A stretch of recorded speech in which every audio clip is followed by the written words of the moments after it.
People, I'll be doing it there first things first. My name is Kenneth Bird. My company is Black Series Edition LLC and Crystal Age Technology Screens. If you're wondering why we're building all these PCs, is that air conditioner on? I hear it. The reason why we're building all these PCs is because we are working on gamer screen paint. Let's see. Visual art, background, YouTube. We're working on a new form of gaming paint. I'm also going to be working on a new website involving these computers we're building and putting together and all that other good stuff. So yeah. So all these machines we're putting together all involves gamer paint, stuff like that we're working on. We got gamer projection screens, glass projection screens. For Mike, I had to go in there and fix that page. We had to take out the Leviathan and go get that all set up in there. So I think we're going to do a Phoenix. I'm going to turn a Phoenix into a gamer. I'll use it for that. We got plenty of legendary screens we're going to be working on. So I'm going to convert one of the gaming technology. Let me see. Where's all this stuff going to from here to there? Like literally all this stuff over here.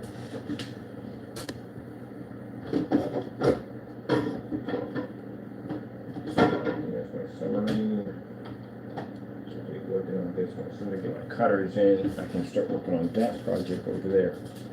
And then we can get everything rearranged for what we got to do over here. All right, so as I said before, we are working on several different versions of gamer paint.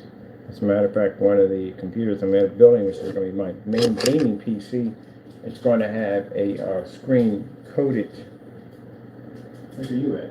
The screen coated onto the side of the case, and this is going to be a screen paint for the big boy modders or anybody else who basically wants to do this. It's basically a spray-on application to turn your PC case, your portable PC cases, into gaming screens. That way you can actually game off the side of your screen when you're out and about. So these screens are, these projectors, I mean these gaming cases are designed to be portable. Take them anywhere you want to go. And we're going to hook one up. I'm going to go with this abstract art here. How did Dave McCormick? Yes, there's political nonsense everywhere. 27. Nope. I'll pass on you. Election? Nope. I voted for Trump. I'll be so glad when they put on the Christmas commercials It's to deal with this freaking nightmare. This is Halloween. Literally, this is dirty Halloween.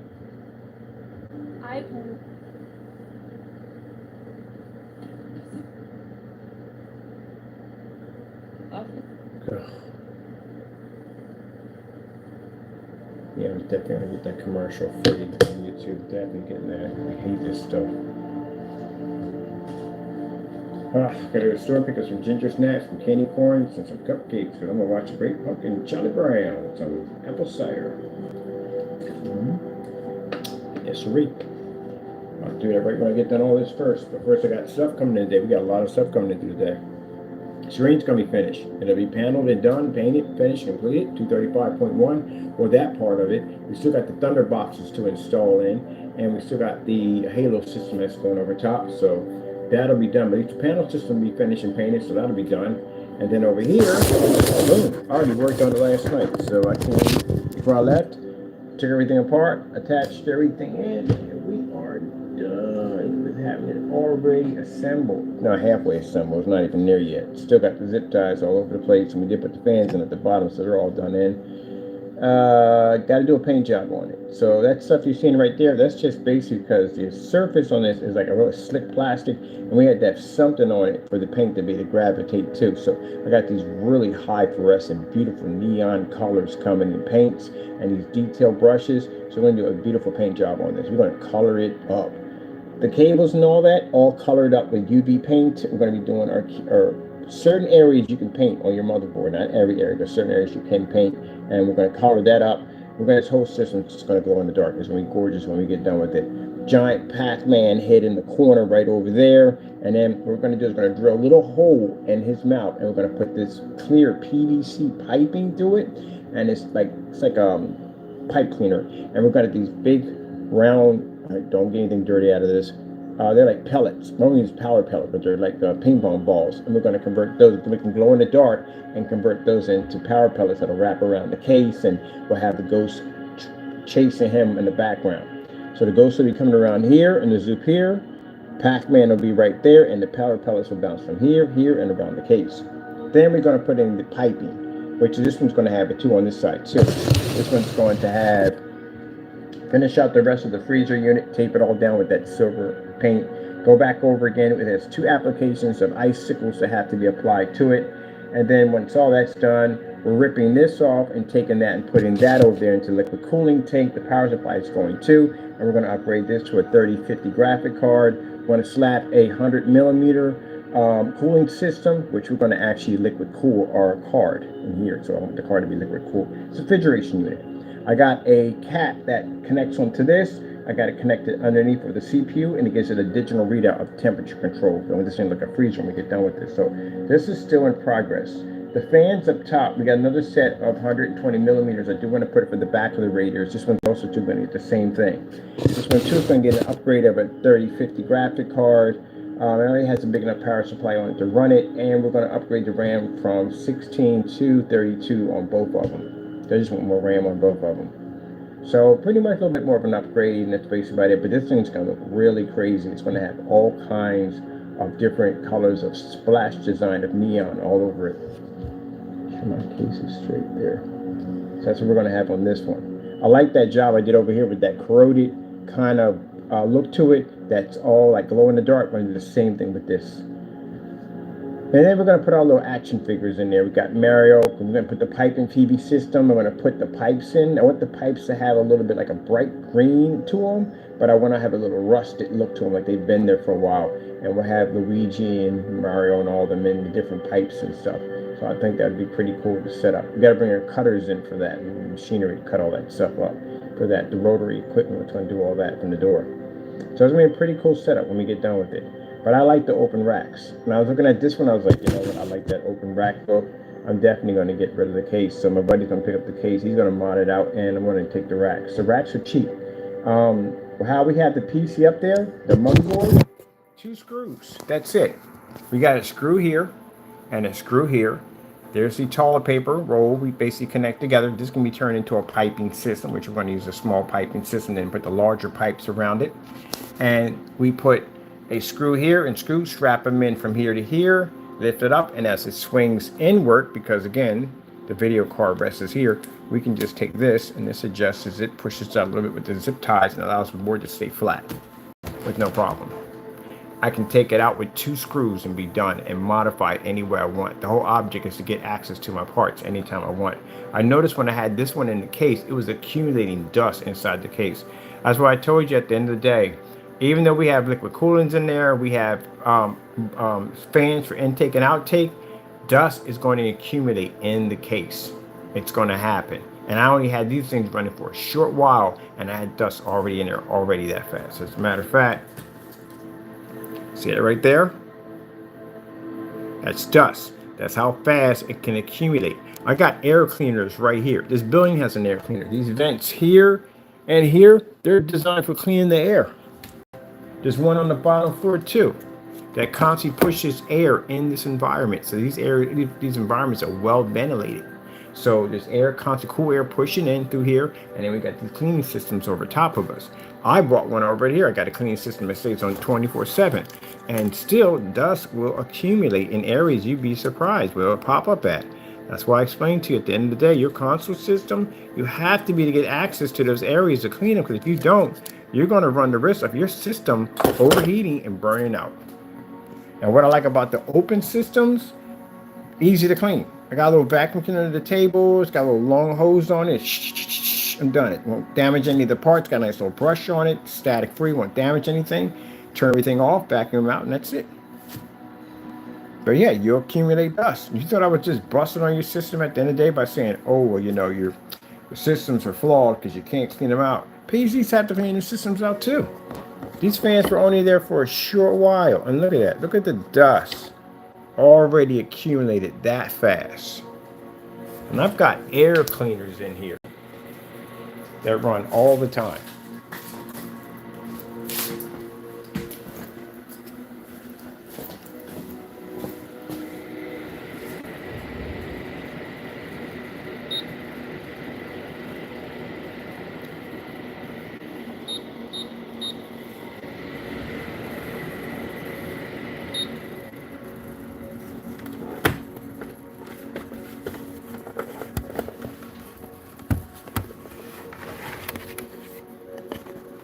have these everywhere I go. Every place I go, I get cleaners at. Everywhere I go. I got one in every room of the home front. And I like my place to be, see that? My place stays spotless. His litter box. As people saying, oh, his litter box. No, his litter box is cleaner than your house, literally. For the person who made that comment, I seen your apartment is junky and nasty in there. His litter box is cleaner than your house. His litter gets changed out, not once a week. His litter gets changed out twice a week. And his litter is different because I got the thermal pads in there. These pads are soaking everything. It basically cleans out, makes the litter smell fresh. And he's one cat, not multi-cats. So basically, he has a multi-cat blend in there. Actually, the blend for the litter, it works perfectly. It's got the air fresheners that sit right there, so the place smells like anything I want it to smell like. And I got my cleaners right here. These are my cleaners. So now my cleaners need to be cleaned out. That's as much filters that its filters can bring in. Now this filter I got here, this cleaner right here, is basically designed for 1,400 square feet. And here we're probably roughly, I say maybe around 200 square feet. Because this is a pretty big office in here. It's a really good size office. So this thing right here covers more than what it needs to do. And then a little indicator will pop up and tell me when I need to clean them. But as you can see, nothing really on them. So these run 24/7. Make sure I got that correctly.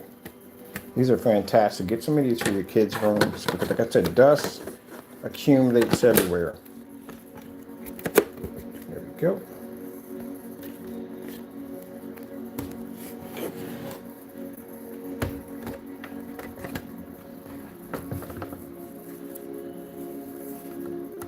Did I plug this thing back in or did I disconnect it? I think I just disconnected it for a minute. It's recording. This plug in, right? No, you actually pulled the plug out.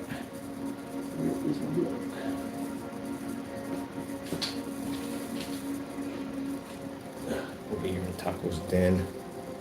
Let me see. Yeah, I always get something that's bigger than my environment because, again, I wanted to overkill. How did Dave McCormick pay for his 4 private jets and Connecticut mansion? He made us pay. Invested in corporations, jacking up prices. Now he wants to raise taxes on working families. Can I get a break from this mess? Dave McCormick wins, we pay the price.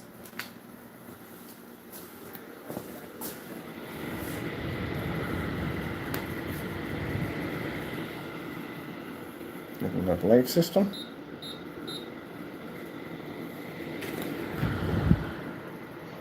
So, yeah. I think he got offended because he got mad because, well, look, man, I mean, you're in an apartment, you know, looking in the front, you got freaking all this trash and debris and all this stuff and everything and garbage and everything. I told you, we know this guy. I've seen him before. He's a slob because I've seen him before. I seen him where he had to set up on his projector setup, and it was just so much trash in the environment. I was like, gee whiz, like, dude, you know, they got cleaning surfaces. They got all that thing to clean the area up. But no, my Taco's freaking room is cleaner than his. Taco's areas are cleaner than his. The only thing about the thing I wiped down my desk. That's next. So I had to pick apart that machine. There was dust everywhere. So you know, we got to break out. That's the shop right there. If you don't know nothing about that, you don't know nothing about that. You don't. That Dominican woman, that's how I found out about that. I was like, shoot, I know about all kinds of cleaners, but this stuff right here is freaking amazing. You know, Dominicans, Mexicans, Puerto Ricans, y'all love this stuff, but this stuff ain't no joke, and it's no joke whatsoever. This stuff is amazing. I didn't know anything about this. I just bypass this all the time until I've got a chance to be hanging around with Dominicans and Puerto Ricans all day, and they have always had this stuff around. I'm like, this stuff really that good? Like, you know, you have no idea. Like, this stuff smells amazing. So I started using it, and man, it is no joke. The purple one, I ain't too big on it, but this green, this apple green, oh my goodness, this is freaking life. This is life. Keep this place smelling fresh. I wipe down everything with a little diluted with some water. I wipe down everything with that stuff right there. We go in and we vacuum down our floors. Got a nice little dirt devil in here. The top of this is change out twice a week. twice a week. Can't stand. Matter of fact, I'm about to jump all this stuff in. Do we need any of this stuff in here? I'll put all stuff in the shipping container. We don't need any of this stuff here. That's why I bought that big shipping container, because whatever I don't need, I can just drop it off in there. It's like having a great big, huge, massive storage box. What, 10 by 30, something like that. Yeah. I just drop all my stuff in there, so we don't go clutter. All my stuff just dropped in there. What I don't need, I just put it in there. I think I bought too big of a unit, but you never know, you might need it. Now, let's get back to what we're talking about here. Yeah, so I showed you that dust, man. That dust, even though we got cleaners and everything, dust is still going to be in the environment. But it's just scary as I know what we think it is. With the cleaners we have in here, because they told me the building, I told you, I had respiratory issues at one point, and I still like to have cleaners on point, and I told them about it. So the building's got filtration systems in it, so the place stays nice and clean. And they're not joking, I've never seen dust anywhere in this building. But keep in mind, even with the cleaners in there, we got cleaners in here. I'm about to get me another one of them, because I'm a freak about when it comes to having my air quality. You go through respiratory issues and you have problems breathing for 4 years, you will be very, very particular about your area and basically having those air cleaners in there. So I'm gonna get me another one in there. But look, even with them air cleaners in there, you still accumulate dust. Like, it just pops up, you accumulate it. So with that being said, this is the reason why you want to make sure you can get access to that power supply. If you don't, yeah, you're going to have problems. A lot of problems are going to pop up. That's the reason why your system's going to be overheating. Unfortunately, the way they design the system, you don't have access to that area. Only thing you have access to is the fan. Now, they know at the end of the day you have to go farther than the fan. You have to. Because, again, every time you see dust on the fan, guess what else there's dust at? And those areas that you don't want it at, like the system they had with the copper coils and the radiator, like the fan heat sinks they have in there, they accumulate dust. So, good luck on all that right there. Really good luck on there. This man, you're like, what the freak?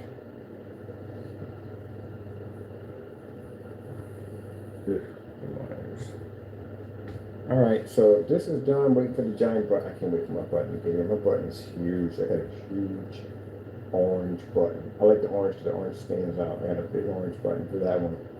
And we're going to paint up everything on the case, paint up everything on the motherboard, just enough to have overkill. We're tampering with too much stuff, you know it work. And I do want to put like the fans light up anyway. We got like a nice little tone, but I do want to put some neon around that too. On top of that, we already got the fans at the bottom already installed, so we're good to go. And I got one more fan here, but I'm trying to figure out what to do with it.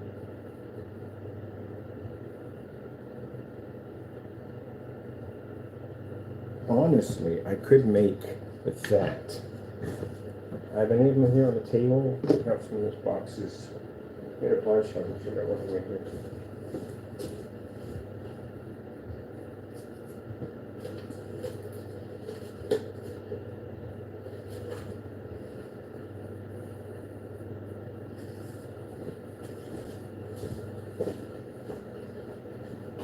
We can make a hard drive cooler with a box. Easy to do. These little boxes they have here are perfect for making these hard drive coolers. Simple cardboard box, Velcro, and a fan. That's it.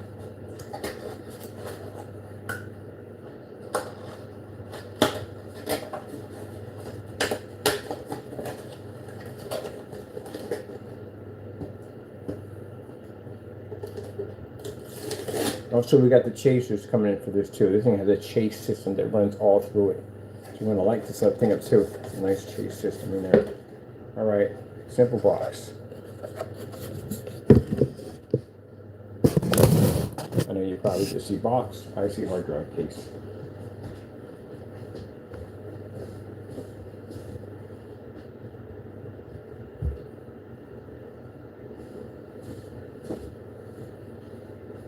So you get Velcro, and you cut your box enough because it's high enough right here for the box that when you put your here's the old hard drives here inside of here. We have fits there. We have a nice little bit of air it's not going to hit close to the box. We don't want it right here. We need it to be right there. So we'll put in some Velcro so that way it'll fit in there nice and snug. We'll cut a slot out on this side so we can bring this in and out we want. We can actually open this up. We're not going to basically seal it in there because we need to get access to this if we want to. So I need to be to pull this up. So we're going to put this in here, put a little slot in here so we can have our little peripherals coming out from there. And then we're going to cut a nice little circle area in the top. And we're going to put in our fan right there. And we're going to paint this a nice neon color. Put a trace system to it, which is trace a neon trace to it. So we can give a nice little pretty design to it. I need one of those sharp little knives. I had one. I hate using this thing, it doesn't cut. Got to sharpen it. Where are my knife sharpeners at? I think they're at the other place. My baby. This is my baby. It's Cold Steel. These babies are the shot. I love Cold Steel blades. I've had this for quite some time.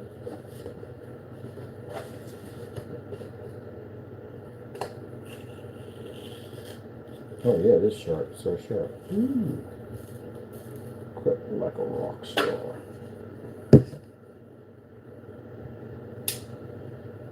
See this right here on your blade?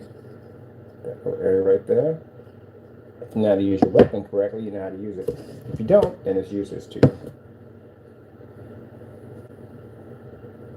So, but you can't, yeah, this is actually more dangerous than this side right here. Much more dangerous. But you have to know how to use it. Okay, let me see.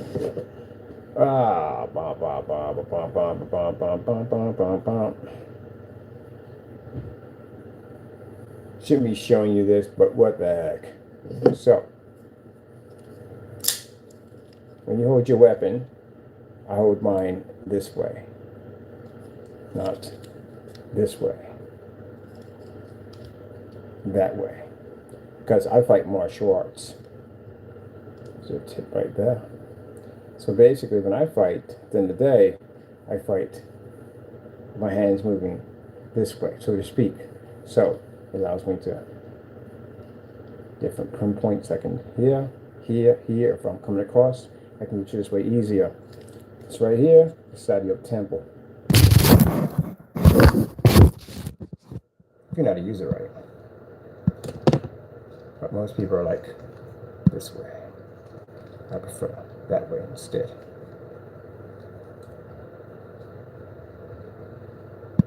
Now, you don't need anything this big. This is just too overkill. It's too big of a weapon.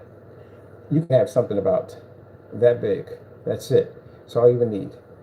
If you learn to use your weapon that way, you can actually, you know how to talk with them today. I don't want to be too graphic about it, but you can pretty much slice someone pretty bad. You don't need all that. And that's illegal. That's not legal to have. I don't carry this on the street because, again, it's not legal. It's too big of a weapon. Can't carry it on the street. It's too big. This is my utility knife. I use this for work and for work only. That's what I got it for. But if I'm carrying something on the street, my blade is about that short. That's all I need.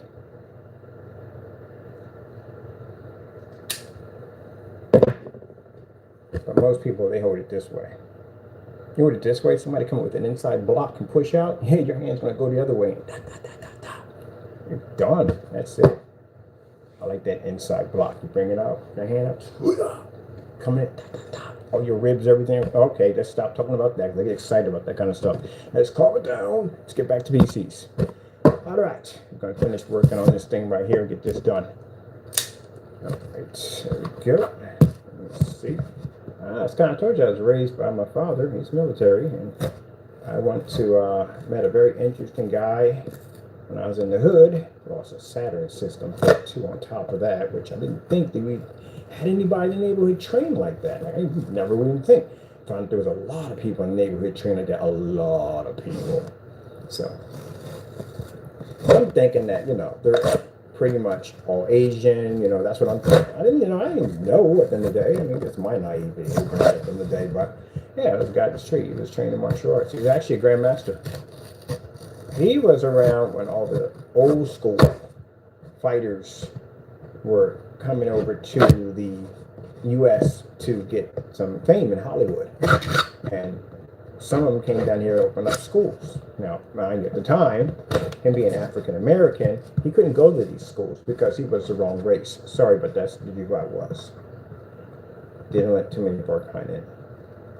But he had a certain thing about himself, and since they liked him, he basically went and cleaned lockers and stuff like that. He did janitorial work when he was there. And he was actually learning their style of fighting. It's kind of like out of a movie, right? That's what it sounds like. But anyway, teacher brought him into class, and he picked up pretty quickly, and next thing you know, he became the #1 fighting student. And he won every single championship he was in. He was actually 150 undefeated. He was a bad boy at the end of the day. But, you know, he was an interesting guy today. He wasn't like into the whole, you know, peace and neutrality and all that stuff like that. He was a thug at the end of the day. He liked his hoagies, Italian hoagies. He liked his weed, and he liked pit bulls. He's a cool guy. Real nice guy. His whole family, awesome people. Awesome people at the end of the day. But he was no joke. He's not the one to play with. Not the one to play with. And his favorite, he liked Taekwondo, but his favorite was Kung Fu. He was Black Mantis in Kung Fu. We're talking about Grandmaster. You know the difference in belts, right? So basically, it's a black belt. It's not a master in Kung Fu. This would be the white belt. It's purification. That's what it is, purification. So black belt's not the highest belt. When I saw his belt was white, and I was like, that's your white belt. Isn't that kind of low? He said, no, it's the opposite. It's the other way around. Yeah, you know, that Zen and all that stuff they practice. Yeah, that was him. He was a bad boy, man. He was a bad boy. Short guy, too. Little small guy at the end of the day, man. But he used to beat the crap out of people. Yeah, he was something else. And then every once in a while, because I knew him and I was best friends with the Grandmaster, which is pretty cool because you get a chance to learn all kinds of stuff. They would never, ever teach you in class. They would never teach you this stuff because me and him were good friends. We hung out a ton. He taught me a lot of crazy stuff. So I got a chance to meet the other Grandmasters, which were other people that he knew up on higher up ladders that he trained, and these guys became Grandmasters too. And man, I seen some crazy stuff, man. I remember they were showing me in judo, they don't grab your clothes, they grab your flesh. Like that whole gun fu, where they can dig into your body and pull out parts and all that stuff, man. This stuff is crazy, man. So we're sitting there, and what was it? It was one of the other guys. He was a master in Tai Chi. He liked soft style. He was in the Tai Chi. I'll never forget this as long as I live. So we're upstairs sparring, right?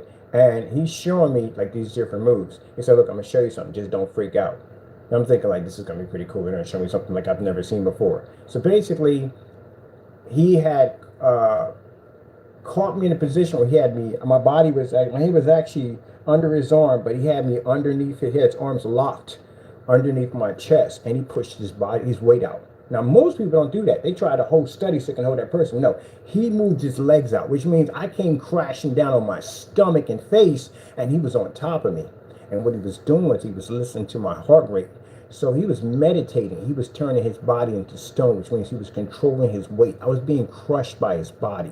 It literally felt like I had a truck on me. That's what it felt like. It felt like something seriously heavy was crushing me. He was killing me.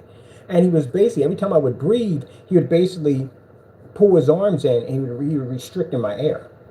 And you would never notice this. Because you just see two guys rumbling on the ground. You didn't realize the other guy's killing the other guy. He didn't kill me at the end of the day, I know, but it freaked me out, man. It did freak me out, because when he let go, I was like, came up out, I was like, oh, what the freak? What? He said, yeah, that takes, you're not old enough. I don't have enough time to learn it. I was too old when I started. He started when he was 10. I started in my late 20s. So yeah, I saw that. I was like, what the freak was that? He said, yeah, man, this is your body weight. And they do this thing where they tense up their body to absorb impact, but then they loosen up. Oh, it's crazy, man. It's insane. But I've seen some pretty crazy stuff. I saw Chuck Zivak, which is French martial arts, where they fight with 2 fingers. They channel energy. I watched the guy crack a coconut with 2 fingers. So I've seen some pretty wild stuff. So I got a chance to hang around with the Grandmasters because I was trained by a Grandmaster. And how I met a Grandmaster was because I broke my leg in an accident, and my buddy comes over, and I'm like, man, I want to learn.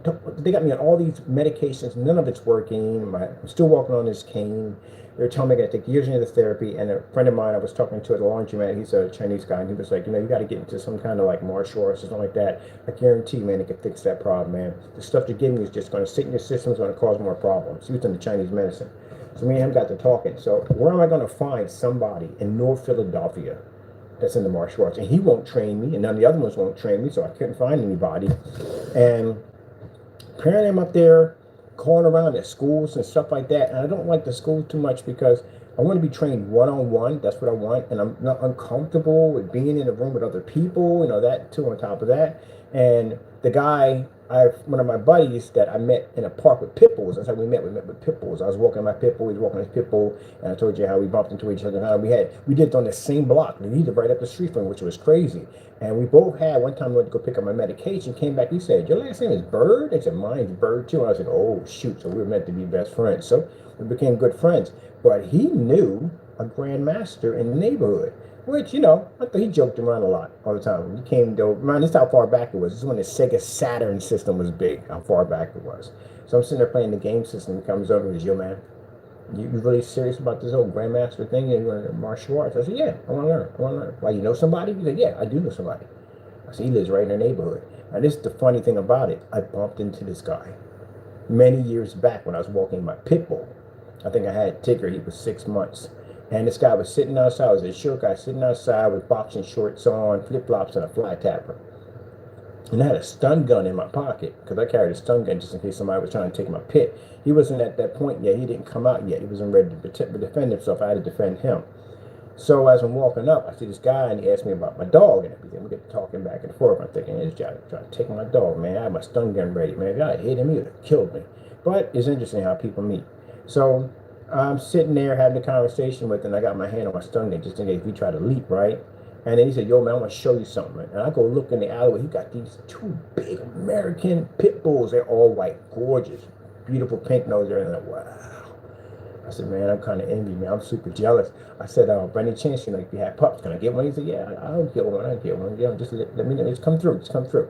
So that's the last time I seen him, right? So later on, I got into the accident. That's where I got hurt. Ended up on a cane and all of the nonsense. My buddy comes over to the house. Mine's weird how we all met each other. And then we had this conversation. I said, "Man, you find somebody that's martial arts in North Philadelphia, I'll give you my Saturn system." I'm a man of my word. So one day he popped up at that. I said, "Yo, man, I gotta go pick up a dog." Didn't realize the same dog I was talking about, that's the one he got. He got another white pit bull. Was from the same guy I met years back. So we get to walking. And as we're walking, I'm like, this neighborhood look familiar. Like, I've been here before. I know I've been here before. And I saw the house. I was like, you gotta be freaking kidding me. I was talking to a grandmaster the entire time. Didn't even know it. And I probably would have got lit up pretty bad if I pulled out that stun gun. So we get in there, he opens up the door. All I see is trophies, plaques, awards, all kinds of different teachers he was trained under. This guy was around in his 60s. And we're out there having this conversation. Me and we're joking, laughing. He said, "I know you." I said, "Yeah, I know you." I said, "I met you. I came here with the dog." So we got to talking and everything. I said, "You train him martial?" "Yeah." He said, "I'm a grandmaster." He was the real deal. Sitting there and I would never thought in a million years you'd have people like that sitting in North Philadelphia, but you do it. People trained in the arts. I'm thinking that the other way, they're all Asian at the end of the day, and this guy was a thug. He was like that. It was him at the end of the day. So me and him got to talking and everything, and Brandon explained to my situation. He said, "Yeah, no problem. I'll train you." I said, "How much?" He said, "No, you come down for free." Yeah, for free. I was trained for free. I had to pay a dime out of my pocket. Nothing at all. So I went down and got my first couple of days in. I met one of his students, real tall dude, man, tall guy. I never forget this guy. He's a cool dude too. He's soft-spoken. He's an interesting guy. He's another black guy. He's cool as I don't know what.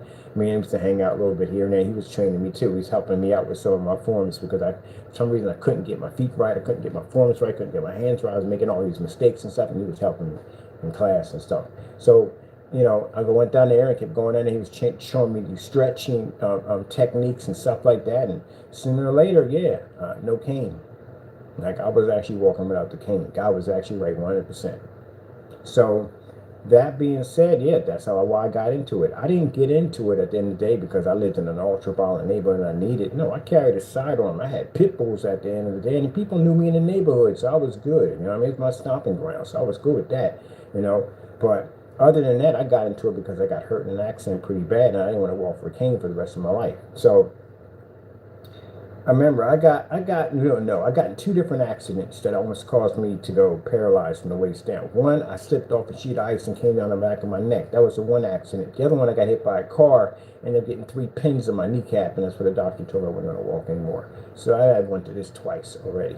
So yeah, it was interesting, man. Learned a lot of cool stuff, man. Met interesting people, man. Been to different types of schools and stuff. It was a really nice environment to meet some really interesting people. Very interesting. Yep. So that be that. Oh, we got our box cut out where we're having this conversation.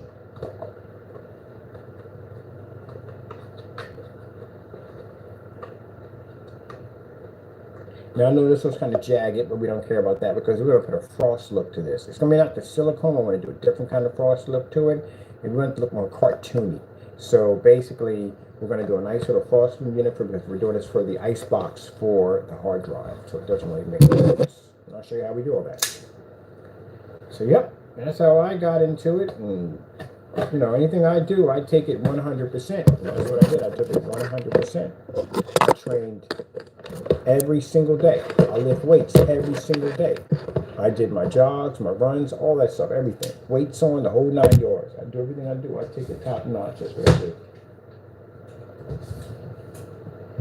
And I wasn't training to hurt people. I was training to basically to just be better at what he was teaching me. That's it. Now, the beautiful thing about, interesting about Percy, my trainer at the end of the day, he gave you an option. Now, when you go to school, you have to register. You have to register. Him, on the other hand, because he's an underground fighter, he's registered, he's trained, he is, but he gave the students the option because some of them came in there and they were bouncers. Two of them came in there were bouncers, and they didn't want to be registered, so they could use it. So he gave you an option. If you want to start a school, whatever, I can get you that registration. Go down and get the work, take the test, whatever, get signed in, you know, you'll be registered as a weapon. It's over at City Hall, get that stuff done. Or if you don't want it, we can just keep it under the radar. I'll still continue to train you. Yep. I, on the other hand, never got registered. So, no, I can't open up a school and none of that stuff. At the end of the day, I can go back and, I don't know, get another belt or something and probably get that registered, but no, not in the training I got. I got trained to be underground because I figured that I live in this neighborhood and it comes down to a point I have to use it, and if they can't see it at the end of the day, then I'm registered because I won't come up. And we had a couple of people in there that were bouncers and they were not registered. And he was teaching them some very interesting stuff. So, yeah. Like I had one time we were let's go into the projects to go visit a friend of mine, and in an elevator, a bunch of these guys got into the elevator. I mean, nothing happened at all, but it just makes you think, you know? And I'm thinking, like, I can't use no quick taekwondo in here. I mean, it's like a lot of kicks. I only got too much hand-to-hand combat, so I took up Hapkido, because Hapkido is hand combat, hand-to-hand. You do some kicks in it, but mostly hands. And in this one, I get a chance to break your arms and legs and whatever as fast as I possibly can, because the whole purpose of it is to put you down as fast as I possibly can. It's not to strike you over and over again, it's just to put you down. And that's what I started studying Hapkido, because when I had an incident that happened in the elevator, where nothing happened, but it just makes you think, you know. So that's why I studied that. And then one day I'm walking, this guy's walking with his pit bull, he doesn't have a leash on it, so I went back and you're not gonna like what I said, but I had to say it because I wanted to know, how do I kill a dog? With my hands. And I was showing how to do that. He was a cool teacher at the end of the day. It wasn't like wait until you passed a certain level and then when you have enlightenment. No, it's not that. It was like, you want to learn something? I will teach you how to do it. Now, mind you, even though you learn it, you have to practice it over and over and over again and again and again, over and over and over again and again and again, over and over and over again. That's where that discipline comes in. Gotta keep doing it. Master, get better at it. So yeah, keep in mind, like, hey, if I get in a situation, someone dog me, how do I take a dog out? That's why when you see me on camera and I see somebody with a dog and they not have the dog correctly controlled, I'm like, yeah, you want the dog hurt. hurt an animal at the end of the day. I would never want to do that. I don't want the animal to hurt me either. That's why I give people their respect. When I see people walking a dog, even though I know what I know, I cross the street. Because again, that's their family at the end of the day, and the dog is only doing what it's designed to do. He's protecting his owner. So that's why if I see somebody walking with a dog, just because I'm trained at the end of the day, I'm not going to go tempt them and hurt that person. It would be my fault at the end of the day. It's my job to cross the street. It's not being a punk or being a chicken at the end of the day. It's respecting. He's walking with his dog, and his dog is doing his job. That's why when I had people had dogs that bark at me, they told the dog to be quiet. I said, no, don't tell him to be quiet. No, let him bark. He's doing his job. That's what he's supposed to do. He's supposed to defend his owner. He loves his owner. He's defending his owner. That's what he's supposed to do. He's doing a fantastic job. When I'm walking away, the dog's barking. Fantastic job. Beautiful dog. Beautiful dog. Beautiful dog. Yes. Supposed to do that. Supposed to do. Protect you. I'm gonna need pipe cleaners for this. Oh, I'm gonna give this a nice little frosted look. We're gonna do the frost job on here. It's gonna be beautiful. We gotta do it all in one hit. Do I got glue for this? Do that silver would have came out real nice. To tell you the truth, it would have been nice though. That would have been nice. But we can glue it in if we want. The glue gun. We have the glue gun. We can use that right there. For our case.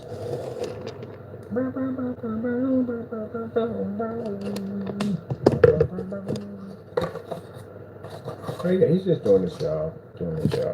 I'll tell you one thing: if the dog starts barking in the middle of the night, you better go out there and find out what's going on. Because you gotta remember, the dog can hear things you can't hear. So don't be telling him to shut up. My dog starts barking. I don't tell him to shut up. I go out there and investigate. I want to know what the frick is going on. Like what the heck did he hear that I didn't hear? So when I tell people, you ever see movies where the dog be barking and barking and barking? Go, shut up, you freaking dog. And next thing you got a bunch of people sitting in your living room like, what the freak? Why didn't you warn? I was trying to warn you. And you mad that dogs can talk like, yo, you got somebody coming up to your house right now. I can literally hear them coming out of the car. And you're sitting up there talking about, yeah, I was trying to tell you. When I watch Taco, I always watch him. When his ears raise up in different directions, I watch him because he can hear things that I can't hear. Gotta pay attention to your animals. That's why when you're living up in areas that are earthquake stricken, and your animals start acting weird, that means something bad is coming. You need to get the freak out of that section. That's when your box begin. We got that to fit quite nice. So look at that. Kaboom! Kaboom! Kaboom. We got that done.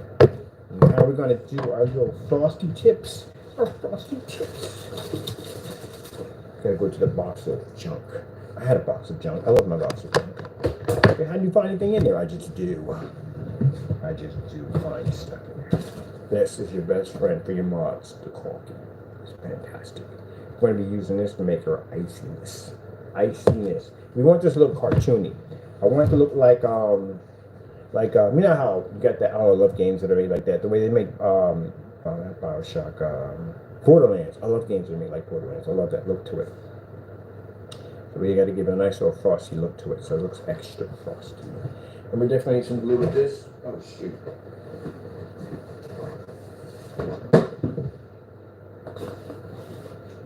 So what are you guys doing for Halloween? What are you doing? We had a big old Halloween party up here for the kids. I've never seen it before. So like I said, this is the first time, when I come down here, I got family that live within the city area. So I come down there, and my home front is in the city area. That's why I chose it, because there's always something popping off down here. But my office is way out near the airport, because I thought that'd be the better choice to go with, because again, when clients come off the plane, first thing you want to do is you got to find this building where it's at, and yeah, just so much easier. Come off the plane, bam, right there. So much easier. So that works much better for them. But unfortunately for me, I got to catch the lift to come down here, because we can't walk down here. It's not going to happen. In some areas in the sidewalk, it's not even there anymore. It's just all road. So yeah. So and I got to carry this guy on my back all the time. Hey Taco, when are you going to get a carry to put me in? So he gets you a 1,000-pound tiger gorilla. All right. We gotta make sure the thing doesn't slide around. So I've got some Velcro in here somewhere. Just gotta figure out where we put the Velcro and what box do we put it in so we can actually make this thing. Okay.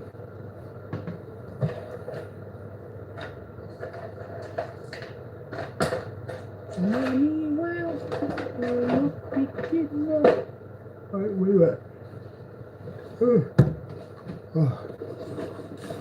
Definitely gonna put a mini arcade in there. I've been dying to put a mini arcade in so badly. We have to do a little mini arcade in there somewhere. We have to put it in there. Let me see. Do we have that in here? No, we don't have it in this side. What do we don't have in this side either?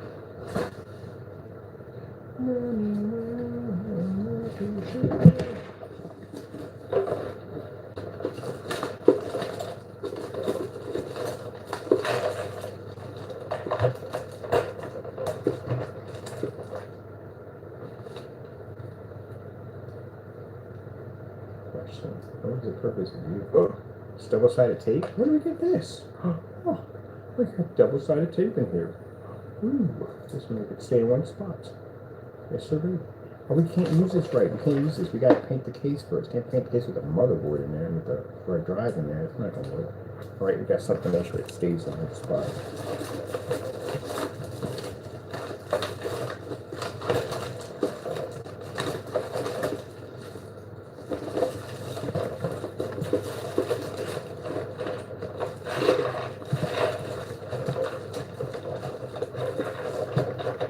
I'll tell you, you're in college, you learn how to work on computers, you'll make so much money, it's not even funny. Again, people need their laptops for school, for classes and stuff. You know how to fix that stuff? Guess what? They'll be coming to your dorm room. Then you realize when you put two and two together, what the freak am I going to college for? I can just make money doing this. Literally, people have gotten rich in college. By going to school, have gotten rich. There's a story about a woman who basically had study groups. She started study groups, and she was a fantastic baker. She would bake all these different cookies and cupcakes and all this stuff. There was a way to see how people, which ones they would like, which ones would be more popular.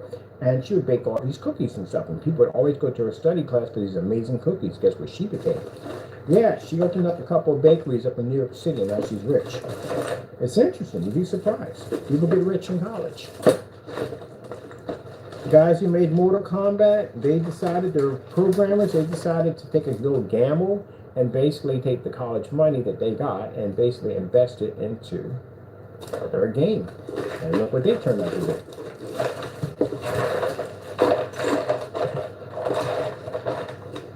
Technically, you really need college at the end of the day. Technically, remember, you had to have a college education in order to be able to get a really good job.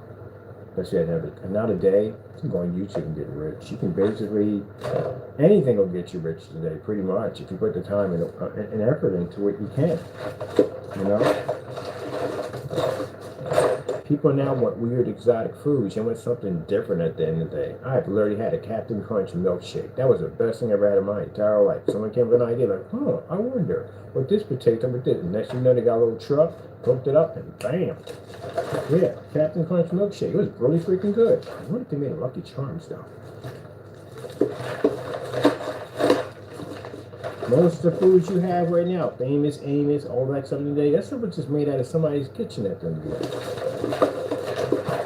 Yeah. Plenty of ideas out there. Ooh, a scraper. This is used for scraping your, actually there's two types of these. They're used for scraping your thermal paste. We don't use the scrape. I used to use a scraper a long time ago. I just put the dot down. The dot actually is more sufficient because it's going to spread once you put the press down. Oh, wait, is that one right there? Is that a scraper? Oh, it's a scraper. Look, there's another mini scraper right there. A little mini scraper right there for scraping. I'm gonna start buttering my bread with this. Oh, wait, we don't need any butter. I'll tell you one thing is rare eggs. I really don't like. I like eggs, but no, eat them like that.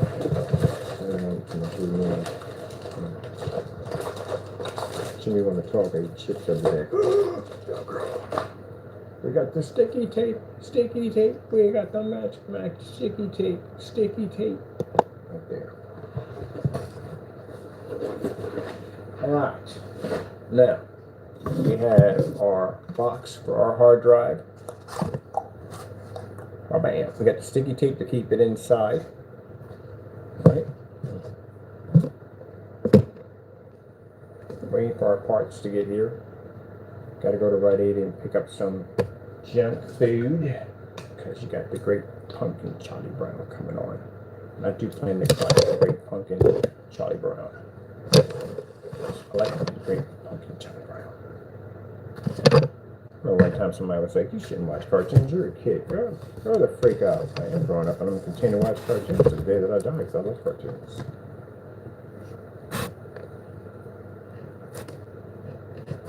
I can't even watch cartoons without eating cereal. I literally have to have cereal to eat to go watch cartoons. You don't watch cartoons, at the end of the day, we can't chill. We just can't chill. It ain't going to happen. That means you're a stickler. You're a person that's stick in the mud. Always afraid to do something. Or try nothing new.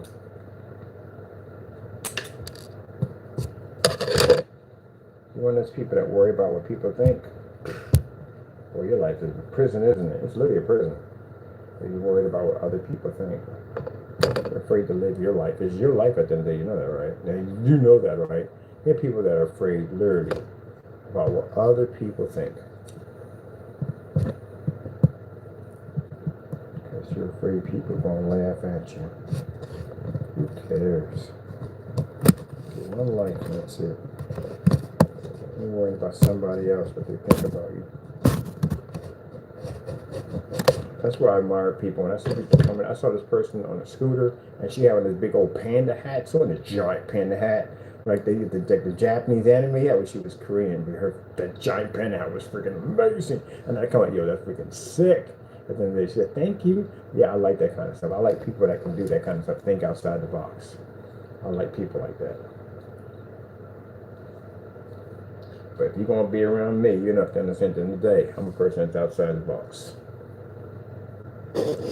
We got a hard drive right here. Our hard drive is 2 terabytes of hard drive space. Now for those sitting there saying, but Mr. Bird, it's an old hard drive. Why don't you have the M2 hard drive? Naysayers be sitting there right now. You don't have the M2 hard drive. All my other boys have slots for those. If I want to get those, I can get those. I have options. See, this is the point you have to understand. This is usually a console guy making this comment at the end of the day. PCs don't, because they already know from the door what we do.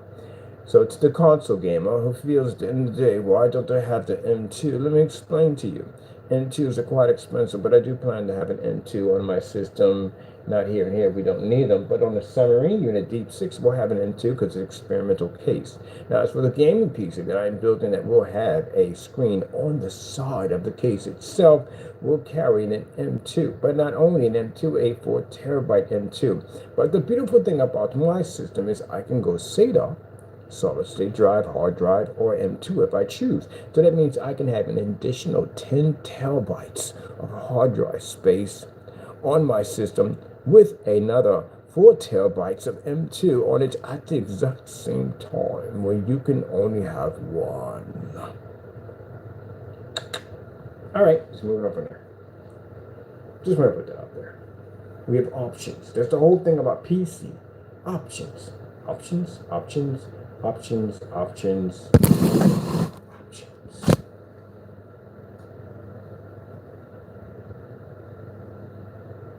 I get time to process.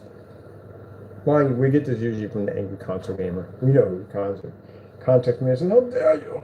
How dare you? We have the M2 already on our system. Yeah, you got an M2 at 2 terabytes on it. You know what your freaking 4 terabytes will cost you on your system?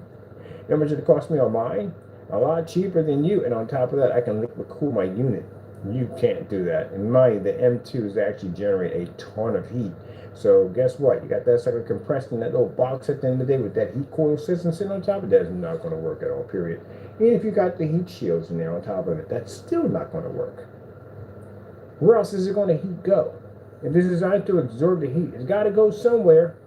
So where else is it going to go? That fan you got way up there at 120 millimeters? No, that's not going to happen. And barely any air is pretty much pushing down into your little corridors because you don't have an outtake. But on the other hand, to cause the backdraft for the air to push from here to there.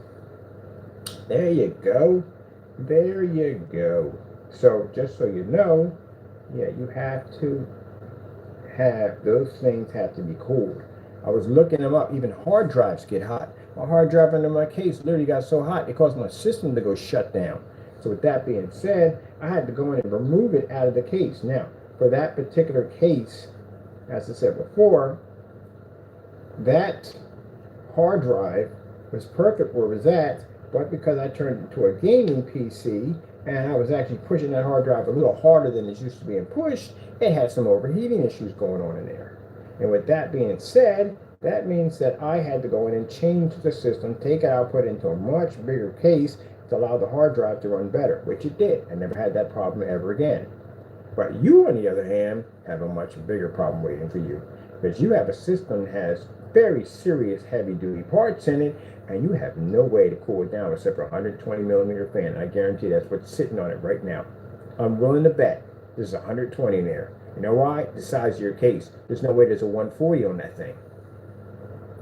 So with that being said, guess what? Those M2s have to be cooled down. For PC, I can run a liquid cooling system directly with a copper block to sit right on top of that M2 to freeze it. Keep it nice and frosty. Where you, on the other hand, you're going to have to void your warranty to get that thing out of there, to get the motherboard up there, to install all that equipment, because I got to wait till what I'm going to have to do. You're going to have to void your warranty. So, yeah, there you go. So, good luck with that one. Yeah, I'm definitely going to void the warranty on mine. I'm going to avoid the daylights out of it. The guy was like, you want the warranty? I was like, warranty for what? I'm going to violate the daylights out of it. I'm going to avoid the warranty on this baby. Yes, sir. Yes, sir. I'm going to avoid that warranty. Big time. Big time. Big time. I'm going to avoid that warranty big time.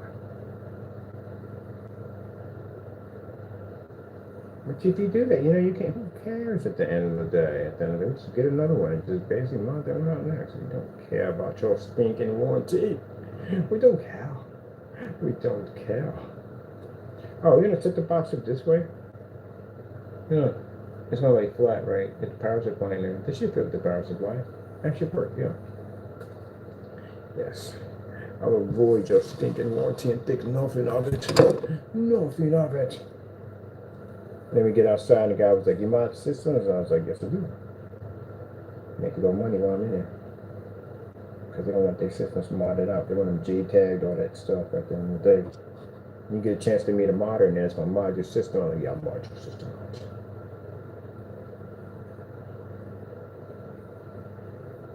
They want the power. That's what they want, the power.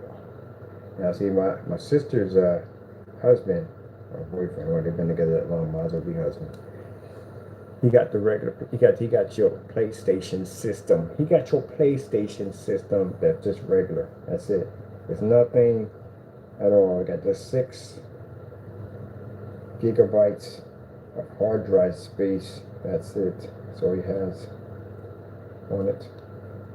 But they're getting mad at me because they're saying, oh, you're talking about console. We don't like it when you talk about console at all. Man, what do you want me to say at the end of the day? Really, honestly, seriously. What do you want me to say? You want me to say that, oh, we have the most powerful system in the world, and basically it does blah, blah, blah, and it never burns out, never has any problems, doesn't deal with scalpers and all that stuff. You want me to say at the end of the day? Please, I'm not lying for that. At the end of the day, you're not considered console. Do you understand that? To what part of that you understand? You're not considered console. Your system is too far close to a PC to be considered console anymore. You don't have console. You have a PC with restrictions. That's what you have, literally. You're not quite in the category of an elitist PC. Not even a standard machine would kick your console's butt. You're in the version of pretty much a watered down PC. That's what you have. You got some good parts on it. Don't get me wrong. It's a nice system and all, but your system is bound for destruction.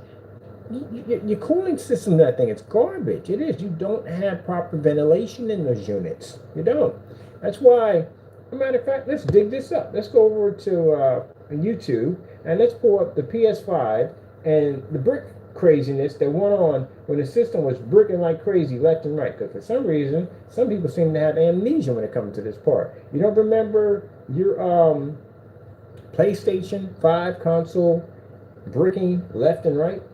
Literally, all you would have to do is go to YouTube and just type in PS5 brick. There were so many that were bricking so fast that even if you did send it in, you went on this huge, massive waiting list because they had so many that were bricking. Oh, this other one right now is going to brick like crazy. Now, do I wish for the system to brick? No, but they could have did a better job. The case that I'm getting for my PC I'm building is a perfect size for your console system. It's not too big, it's small, it's portable, you can carry from anywhere. It comes with a nice handle on top of it too. On top of that, there's ventilation space, you can put the cooling system, you can put tons of fans in there. There you go. And then on top of that, your power supply would be completely separate someplace else. Yeah, but you can get access to it to clean it out. I should get one of these systems and just let it sit and run and see how long it takes for this thing to brick. Not that one, the other one. So let me go over here and put down PS5 overheating. Oops. Overheating. Stand to look long for it. Just right there. Right there. And you go ahead and do your research back in the day.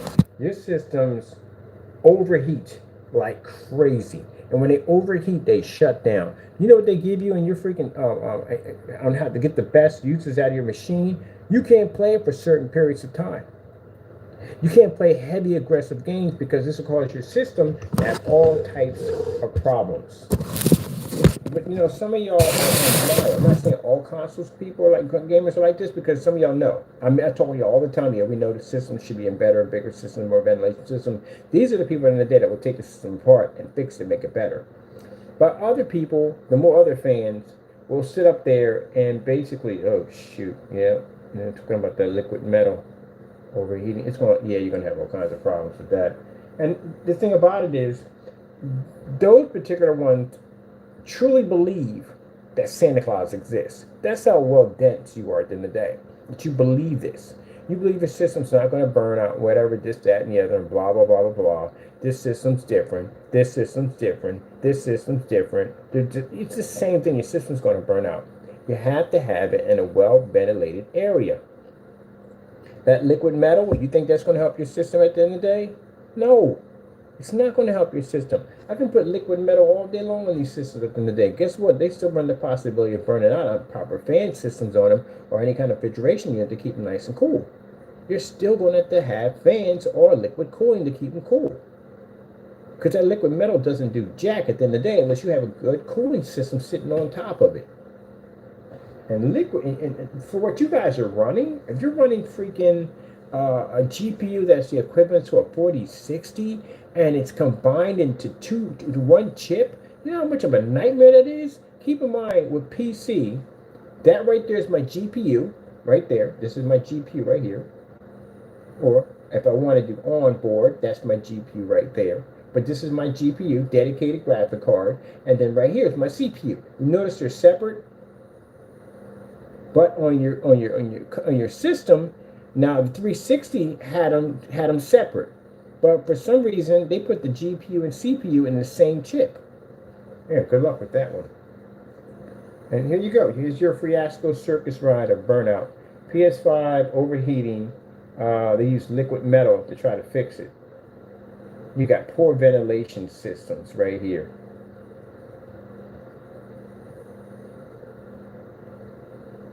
Overheating issues.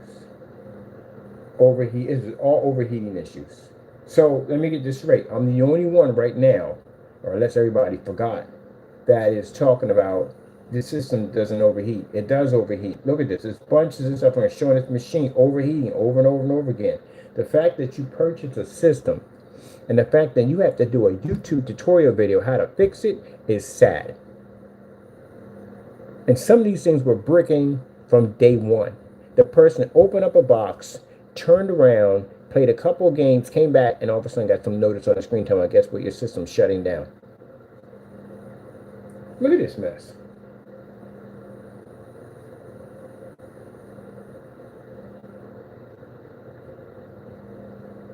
So I guess I must be the only one on the face of the planet that must know that this is going to happen. Apparently, all these people know too. So this is the power supply system. This is your PS5 overheating, the silent killer. Been telling y'all this from day one. You can't put these parts in these machines. Your fanning system, your cooling system is 120. It's not enough to keep it cool. You got to get it out of these bulky, these small cases. You're compressing your system. He's showing the grids on your power supply. Look at this, and it doesn't take much. This is what I'm trying to explain to you. It doesn't take much for this to happen. That dust can accumulate in no time at all. I'm running PC. I got plenty of fans in my machine. I got an open box, and I still was able to accumulate dust that quick. So if you only have access to, if you see dirt on your fan, all right, you clean the dirt off your fan. You got to remember there's other areas that dirt is going to climb, is going to go to. You know, what would I know at the end of the day? I only build PCs, and basically I've been playing consoles and vector graphics and Pong. But you know, yeah, I told you, all the little corridors down there, all down in here, that's going to be coated in dust. And when that heat sink down there gets coated up, guess what? It can't cool down. When it can't cool down, your system's going to overheat and burn out. But what would I know? Now, where he's at, he's past the warranty. He's way past the warranty.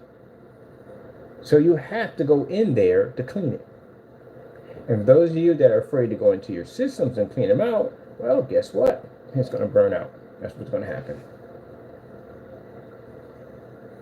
And your PS5 Pros are going to do the same thing. The 30th anniversary limited edition, if you do play that, it's going to do the same thing. Because you don't have access to those areas. So you're going to have to go through all that to get to it. Where on us, power supply is right there. That's it. Going over the drink, done.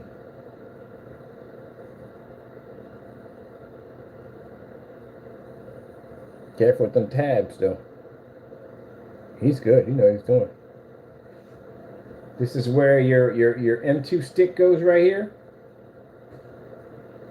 Look at that. All that dust, dirt, all up in there. All up. I'm going to let y'all look at this as I do my little mod setup over here. So that little bit of dirt, the dust that I got on that fan, if I had them little corridors in there like you guys have in there, all of that would have been coated in no time at all. And it don't take long either. And I got air cleaners in here.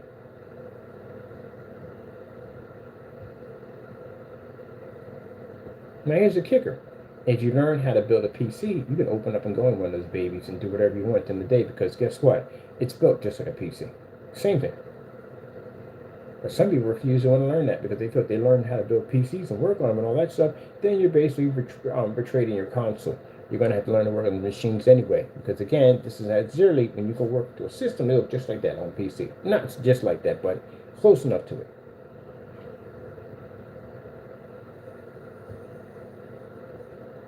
Jeez, man. So if you had your system for a bit, yeah, you got a potential fire hazard. You gotta pull all that apart.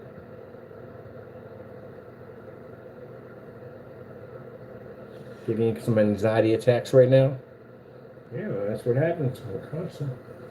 But see, they put it in a big open case. And they made it like, you can go in and pull stuff out and everything, clean this and clean that, Made it more easier for you to get access to it.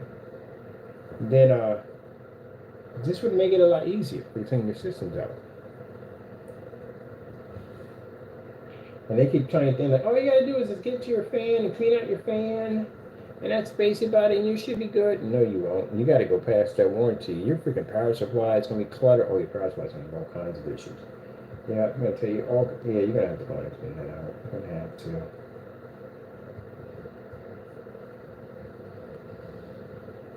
You should be good 100%. That's all you have to do. No, you're not. You're going to go in there. You're going to have to void your warranty to do it.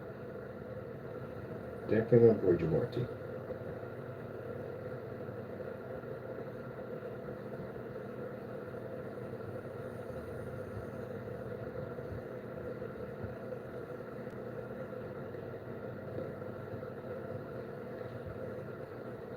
it up.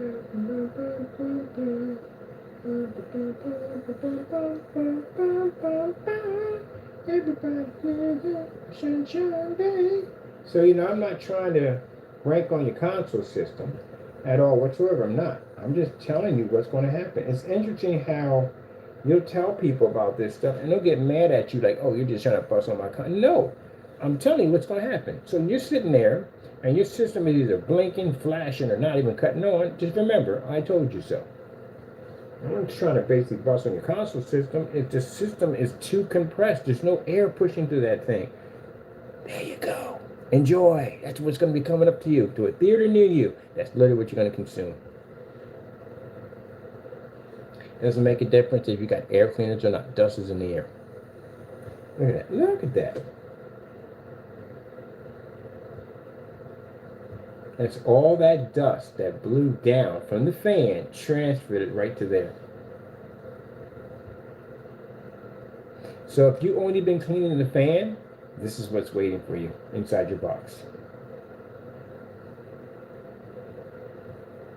Now, didn't somebody send me some dumb text message about, well, the architecture design, they would know better at the end of the day. They would be more experienced. You idiot, at the end of the day. Again, I got to call that person an idiot. Send me some text about the architecture design. They would know what they were doing. Really? What's that mess right there? So that fan right there you have, basically, look at the dust and stuff that went down in that thing. Look at that. That's what happened to your power supply. All that dust is going to clog all that up. Your system's going to overheat. But here's the kicker. In order to get to that, you got to void your warranty. So if you only clean the fan only, that's waiting for you. Just got to go somewhere, right? You think what? You clean the fan out and it just stops? That's the part I found funny about the video. That you just clean the fan out and that's it, the end of it. It just stops there. That's it. You get dust in your fan and it goes someplace else too. If I got sand in the middle of this office and I kick it, it's not just going to go in the area that I kick. It's going to go everywhere.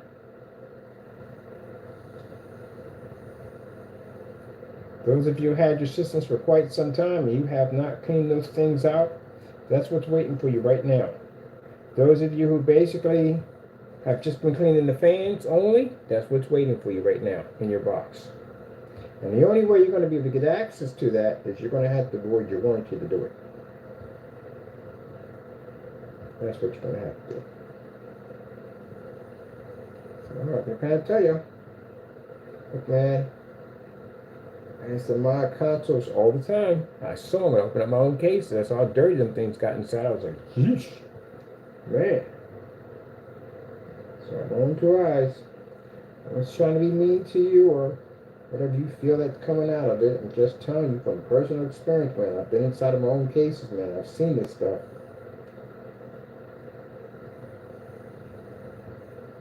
All cases get dust and dirt and all that stuff. They all get it.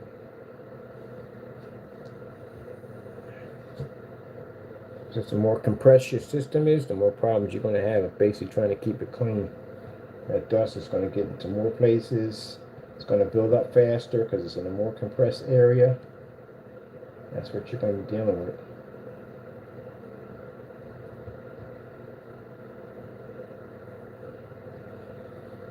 No one's trying to bust on your system anyway whatsoever. Just trying to tell you. Pretty sure we got that nut job in here.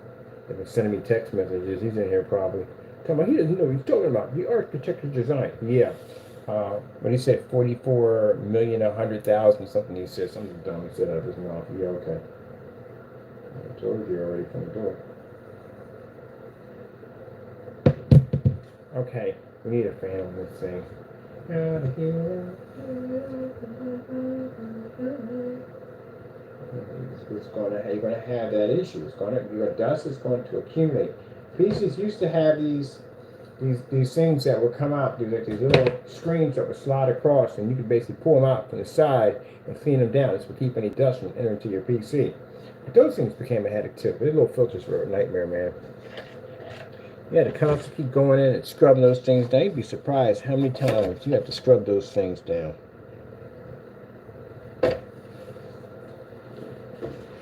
And that's the same thing I talked about people with PCs at the end of the day. With PCs, I would do liquid cooling any day. I would never ever rely on a fan. Same thing as I talked about your console systems. Those fans you got, they're not doing it. You don't even have an outtake on that thing. Well, you have the vents on the back, that's it, for the air to push through. But you need a fan to redirect that air right back out. But you don't have that. You have vents on the back of it.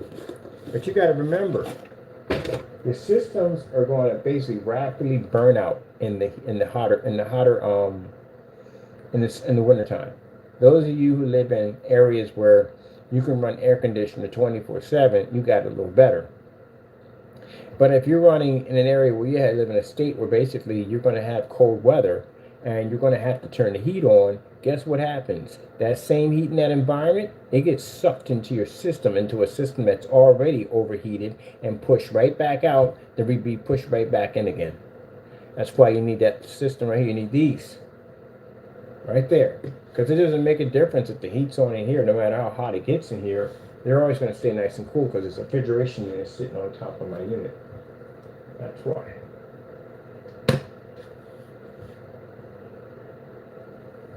You got the drive.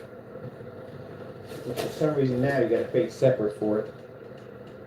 Which that's kind of messed up. They're gonna nickel and dime you. Nickel and dime you. They're just getting you ready. Getting you ready. But I think the PS Pro, because I can think, my theory is this. Why would you just build a whole new system in the middle of a system that's already supposed to be the next gen system, right? So, with that being said, something. They're getting you prepared for sticker shock or paying for parts separately. They're getting you ready for that. Ain't too far off, to tell you the truth. Xbox had it. Xbox had it when it first came out. You wanted to run DVD on your Xbox, you had to get this little tiny adapter piece that you plugged into the port of your controller, and then you had to get the remote control, and then you could run DVDs on your Xbox. Anybody remember that far back on the Xbox system? And the Xbox fanboys remember that one? I'm pretty sure you do. So in order for you to run DVD players, and then they started adding the DVD players onto your system. That's why when they put Blu-ray on the PS3, I think had the Blu-ray on it, that thing was expensive because the Blu-ray players at that time were extremely expensive. Now Blu-ray players are really cheap now. That's no big deal to have one in your system. But at that particular time, it was very expensive. Xbox came out with a hard drive, like an HD video player for your Xbox. It was a 360. I think it was the 360. And then that one went obsolete because the Blu-ray came out and obsoleted the 1080p hard drives. No, sorry, hard drive. HD DVD players were obsoleted by the Blu-rays. So that didn't go anywhere at all. People bought that and it really didn't have any support, so they discontinued it. So, long story short, system you have here, it's like they're almost getting you ready. Because I guarantee you when the PS6 comes out, man, that's going to be sticker shock beyond belief. They're going to nickel and dime you on parts. They're going to basically break it down. Mind you, they charge you for a stand. $30 for a stand. So that tells you they're going to get you ready for the breakdown. And when people sit there and say at the end of the day, well, that's not going to be true. Well, the theory of drones. You first saw drones as little tiny toys. Kids are playing with them. Everybody's having fun with them. There's nothing harmless about them whatsoever. They're interesting. Everybody's having fun with them. They're drones. Right? Take nothing of it. You had one, everybody had one. And then later on, they built more advanced versions. Versions that can actually follow you around. They can basically fly faster, higher, more balance control, all kinds of stuff. Like they advanced them up. But these floated around for quite some time too. And then later on, they brought out these restrictions for drones where you can't have them in certain airspace. You can't have them basically over people's houses and here and there. You can have them in a lot of places, and you have to have them register. You have to register your drone so they know who is operating that drone. So now, since that's already set up in place, next thing you know, you're going to see one sitting on the corner with a 911 and flashing lights on it, and it will be armed. But is that going to really bother you? No, because you're used to it. They got to ease you into that hot bath slowly. They can't just throw you in there because a shock would basically throw you off and then you wouldn't like it. They got to ease it in there slowly. And then when you're used to it, then they can bring out crazier stuff. Like for the longest time, the government has been trying to get cameras into the home. They got cameras every place you could think, but they can't get at home because that's against the law. It's a violation of basically civil rights. But with the equipment that's being designed today, yeah, they can get cameras in your home now. Because if you think you're the only one that can operate those machines at the end of the day, yeah, there's something called remote control access. It can get actually remote control access your PCs and anything you have, your cell phones, all that stuff with cameras and stuff. Yeah, people went through that with the when schools were giving out those laptops and realized that the camera was still active and still running. There you go. So they're just basically it's just interesting how the consoles, you've been around consoles as long as I have never seen a system pop up out of nowhere that was far more advanced than the next gen version that was supposed to be the next gen version, but technically it's not the next gen version because that one is now. So why would you do that then today? Brand a completely different system. Now I can see if you did the Pro and it was the Pro only and that was it. It was basically the limited edition. That's a special one right there.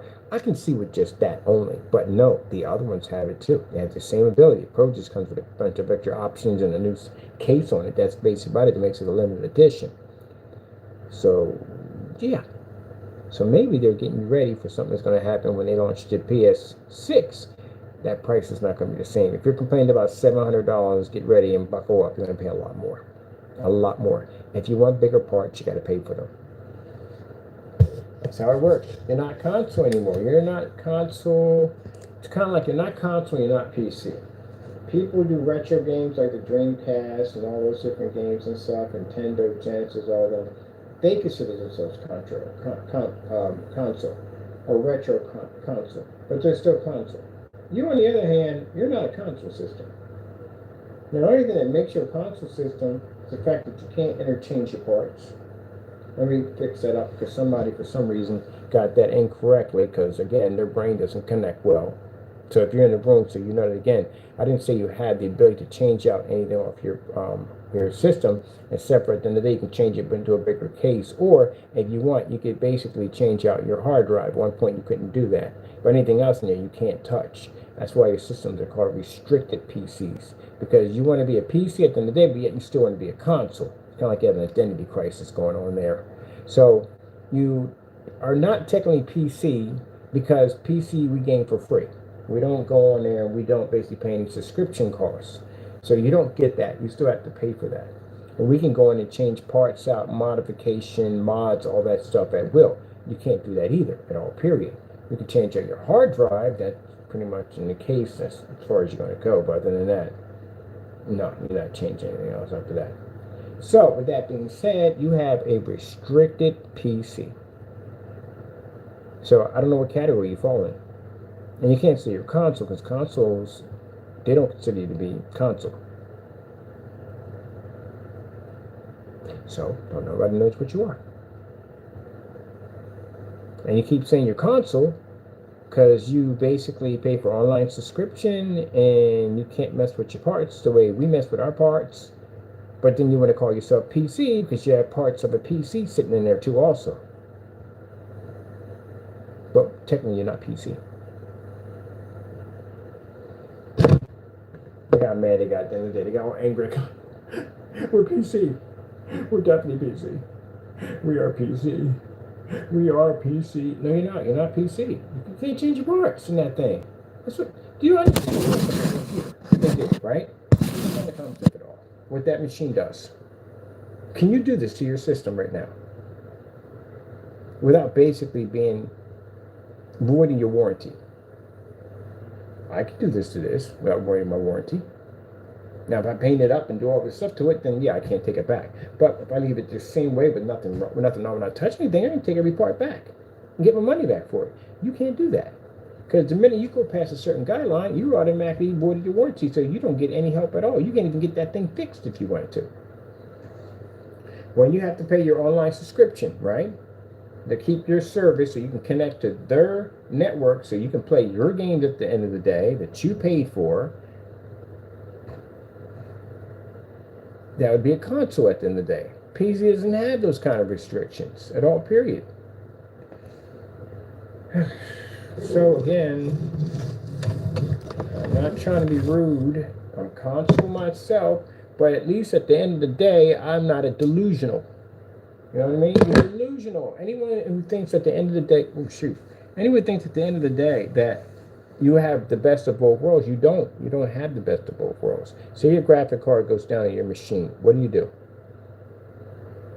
Say your GPU stops functioning. What do? You're not replacing it. You're not going to pull that thing out and put a new one in there. My graphic card shuts down on my machine. I can yank that out and put a brand new one there. My CPU stops functioning. I can put a new one in there too. Say I don't want my RAM at the end of the day. Say I want more. I can actually upgrade that. I can repair that if I want. Say the motherboard malfunctions and I can't really fix the motherboard. I can just replace the motherboard. Guess how much it costs me to replace these motherboards? These are $35 boards. You know why our parts are cheap? Because we got a lot of them. That's why. There's a lot of these parts. So again, I can fix whatever I want. But if your system burns out on you, then you're done at the end of the day. So I don't know what you would call it at the end of the day, you know what I mean? Well, it's cracking on your system and saying your system is trash. It's not trash. It's a nice system. It's just that you're restricted, man.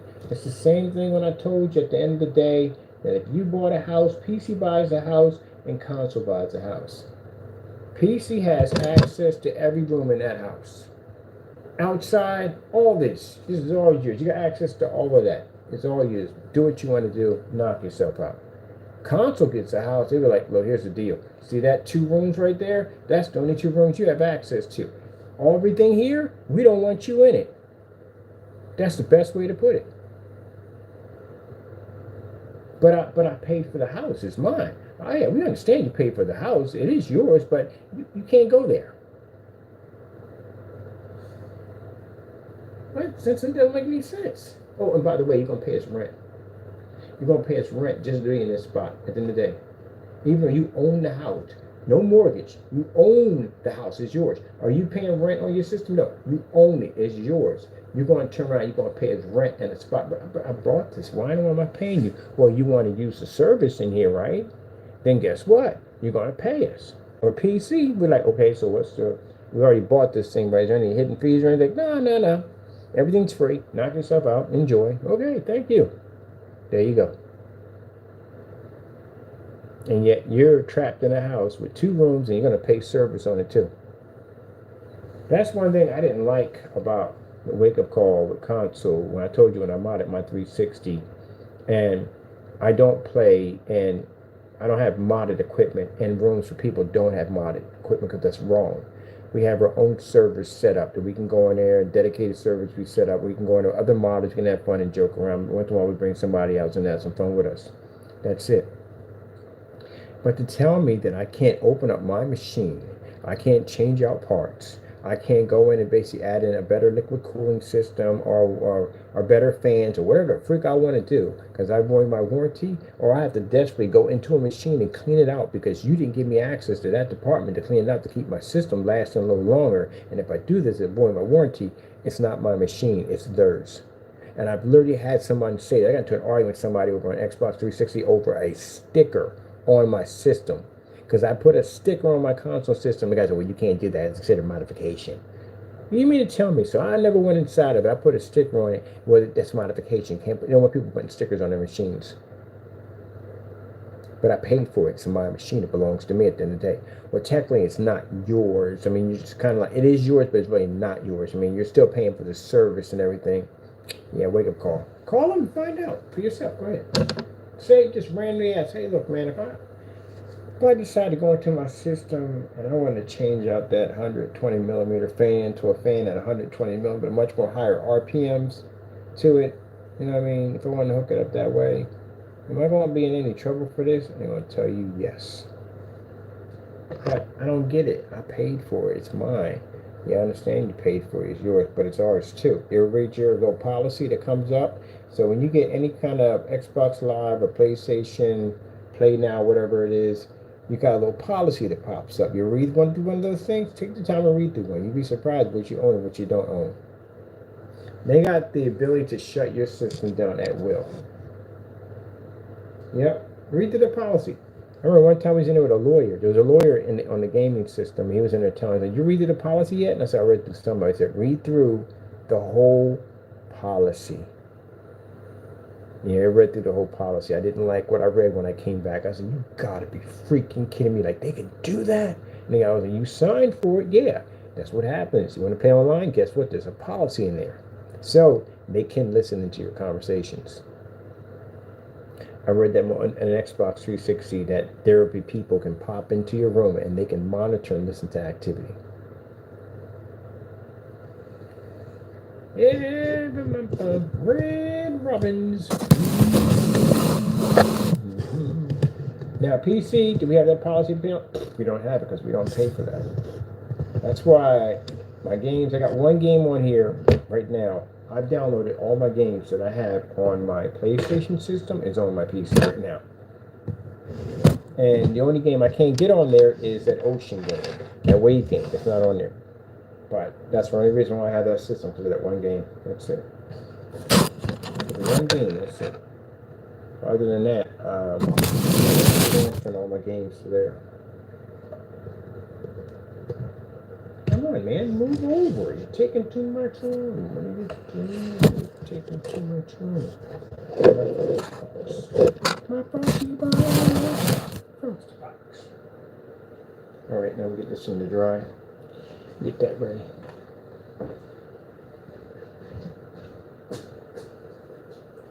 Yeah. That's what sucks, you know. But that's what pushed me to the point where more, I was pushing toward leaving console either way. I've left console a couple times, you know. But the only reason why I stayed with console is because I had a gaming family that I gamed with. Every week I had this gaming family that I gamed with. So, you know, I would lose them and I had to stick with it. And that's one thing with the Xbox 360. That system burnt out so many times. I bought it so many times, it's not even funny. And the only reason why I kept it is because I had a gaming community, a strong family that I played with every day. And I didn't want to lose my friends. So I paid the money out. But eventually, you know, people have lives, they move on. And you know, people had kids who were going to college and all that stuff, and they left all that game alone. Went out to take care of their lives and stuff. And me, I got into other things, and I stopped doing the console for a little bit, and did my last console mod where I dropped in vegetable oil, and that was the end of it, right there. I didn't come back after that. And then after going through the Xbox 360 fiasco of having my system burn out so many times because I was forced to buy them because I had friends I played online. Next time around, I wasn't doing your Xbox again. I didn't appreciate that whole fiasco nonsense. And then telling me what I can't do. So I started building a gaming PC. That's where that steampunk PC comes in. That's where I started building that. And that's why when you hear me talking about console gamers are mad at me talking about, oh, you know, your PC master race and you live in golden mansions and you cry golden tears. No. You should be able to do both. So we do both, so that way, if we ever get into a situation you feel like you're getting hostage by console nonsense, you can basically go and get yourself a PC, or build a PC. And then you got the fanboys, which I find hilarious, and I'll tell you why. No, not that. I was a fanboy to an Xbox. I was everything Halo. Everything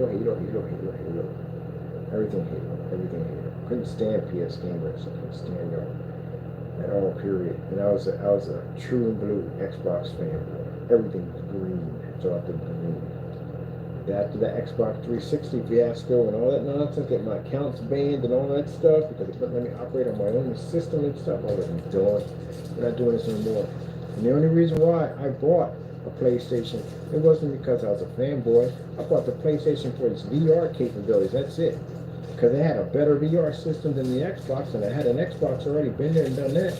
Last time I had a PlayStation 1, the first one that came out. the original one. So I bought it strictly for the VR. So I bought the VR system for it, and the VR was freaking amazing on that system. I'm like, gee whiz, man, PlayStation did an update game. I had never went into the dashboard. I didn't know there were games in there. I bought about 3 games for my system, but they were all VR. They had to load them into the optical drive. And then one day I was sitting there, I played my VRs faithfully. So one day I take my VRs up and I'm curious. I was going to look around the system. You know, you bought this and wanted to see what's in here. And I saw a store. I popped in, I was like, oh shoot, they got everything in here. Like I never have to go to the store ever again. I like that. So I downloaded all the games. I never store buy games at all.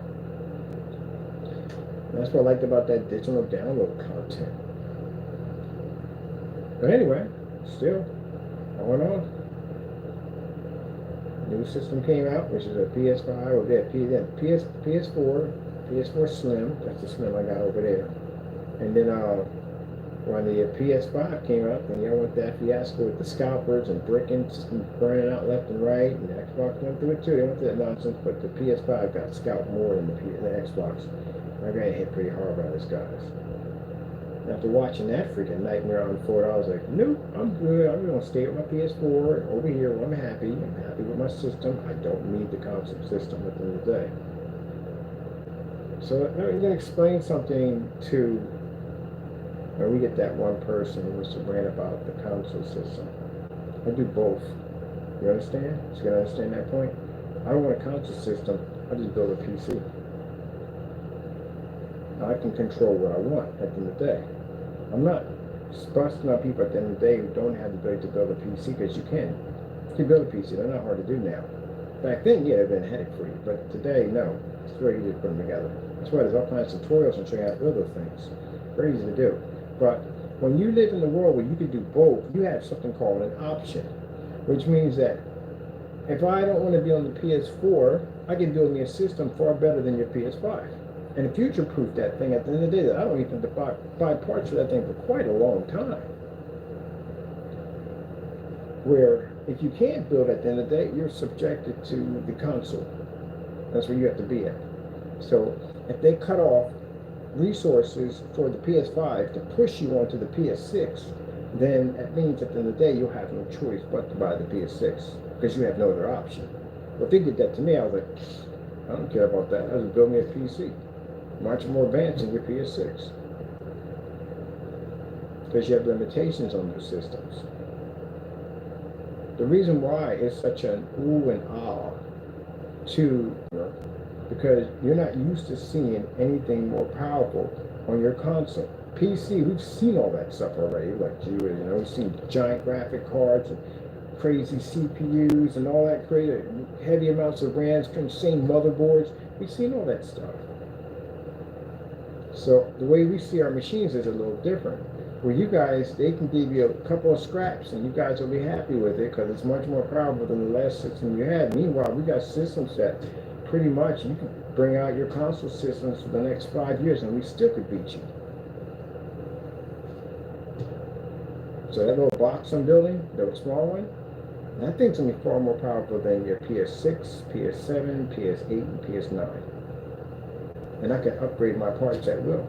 Which means in order for you to do an upgrade, you'd have to buy a whole new system. For me, I can just pull out a graphic card and take out your entire GPU just like that. That's why I said you're going to get into a habit of building your own PCs. Because sooner or later, you will be full revolved to a PC. And when you hit that mark, you're still going to have the restrictions of a console. There's no way in the world they're going to give you that for free. You can have the same parts every machine can have in the day. You can have that. Heck, you can even have liquid cooling, wide body cases, all that. You're still going to pay a subscription to pay online. That's never going to go away. Now, crazy that's going to be, this is where the wake-up call is going to kick for everybody at the end of the day. It does the hardcore console gamer. This is where it's going to kick for you. For everybody else, they're accepting the change. They know better. They're accepting the change. They're understanding it. That's good, okay? They're giving themselves a chance. Let's learn how to work these machines at the end of the day. Let's learn how to build our first PC at the end of the day. So we have something to fall back on just in case if these consoles decide to go a little nuts at the end of the day. You're going to literally pay almost the same price that a high-performance gaming PC is going to be able to do. It's what's going to happen. And you're going to still have restrictions. You're still going to pay for online play. So how the freak is that going to process in your brain at the end of the day? You got the same equipment my machine has at the end of the day, but yet you pay for online subscription. And maybe they may give you the option to change 2 parts. The biggest scam, I'm going to say right now, for me, this is my personal opinion, the biggest scam I see on that system, the optical drive. What the freak they give you an optical drive? PCs don't even have optical drives anymore. We don't use those things anymore. See any optical drives? No, we don't use them. For what? Everything is all downloadable. They gave you this in the same store on the PS4 system, on the PS5 system, that you can download all the games on there, including all the new titles coming out. It ain't like, okay, we only have like these particular titles, and if you want the new titles, you have to have a disc to play them. You can play those too. You can pre-order those right from the door. So if you have that option on there, why the frick are you paying for a digital disc? Because it's going to get to a point, if they put that much money into that store, so you can literally buy a game that is pre-ordered, you can pre-order digitally.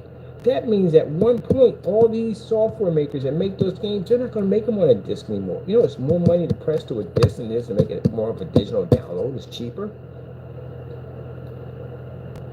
This is probably what GameStop is going to have to get ready for. And all those stores that sell physical discs, they're going to have to get ready to have an area where you can go in and you can basically download games. But they're going to have to charge a little cheaper, because what's the point of going there when you can go to your system and do it? So why in the heck are you paying for an optical drive to begin with when you're really technically in the future not going to need it? It's going to get to a point where all your games, majority of games are going to be digital download, and you're probably going to get maybe 1 or 2 games on a disc. That's it. Does that work like what you just paid for a disc for 1 or 2 games? I don't even use a disc player on my machine. I can't remember the last time I opened that thing up and put anything in it. Ever since I found out they had everything in the store, I've hardly ever used that thing. And for watching Blu-ray movies off of it, who watches movies on a Blu-ray anymore?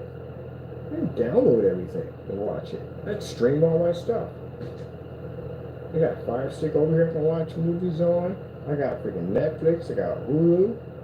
I can do it right from there. If I want, just pick up an Apple TV and get that too. So again, it's you don't need that. You don't need the optical drive. Look, if you look at it, if you think at the end of the day that I'm definitely not right about this, let me explain something to you. When they bought your system, they bought 2 versions of the PS5. They bought one with the optical drive and one without it. The one without it was actually less money, and the one with it was more. So why would you have an optical drive? You got all that stuff already to download. I guess it would save time on not really wouldn't save time on basically on hard drive space. You still got to download the game either way. You got to load the game into your disc and have to download that game either way to play it. That way you put much less wear and tear on the optical system. You got the going up in the background of your system. That's why they allow you to download from the disc onto the system. Pretty soon they're going to have you just streaming stuff. You just stream the game. Oh wait, I got that already. I do it on there all the time. I stream games from time to time. Yeah, now the new system that came out, which is supposed to be better than the PS5, doesn't even come with an optical disc. Because they're getting ready for the future. That's why. And they keep it as an option. If you want it, you can go get it, put it to your system. If you want it. If the system was advanced, as you said was so advanced, why did they add the optical drive with it? Because the more advanced system that cost more money had an optical drive, and the other one didn't. Now this one's supposed to be a more advanced model, has no optical drive. It's an option. PS6 ain't gonna have an optical drive on it. I guarantee you, there's gonna be no option whatsoever to add one to it. It's a waste of money. Yep. I had the same conversation with my buddies who had the PS5 systems. I'm like, yeah, man, I got the PS5 system. These are the ones that don't know. These are the ones under the blanket. I call them under the blanket console gamers. Because they're just looking at the glitz and glamour. They don't understand the real nightmare behind these machines at the end of the day and how these companies actually play out. They don't. You know. A kid at the end of the day, he won't care about that. A kid got a system, you just go in a game, have fun, that's basically what all it is to him at the end of the day. That's what it is for him. But more the hardcore gamer at the end of the day who pays for his stuff himself, because you are paying for this stuff yourself, keep in mind, you want to make sure you get every penny worth of what you're going to be spending money into. You're the ones who are going to do the research and find out later on that you're going to get ripped off in the process.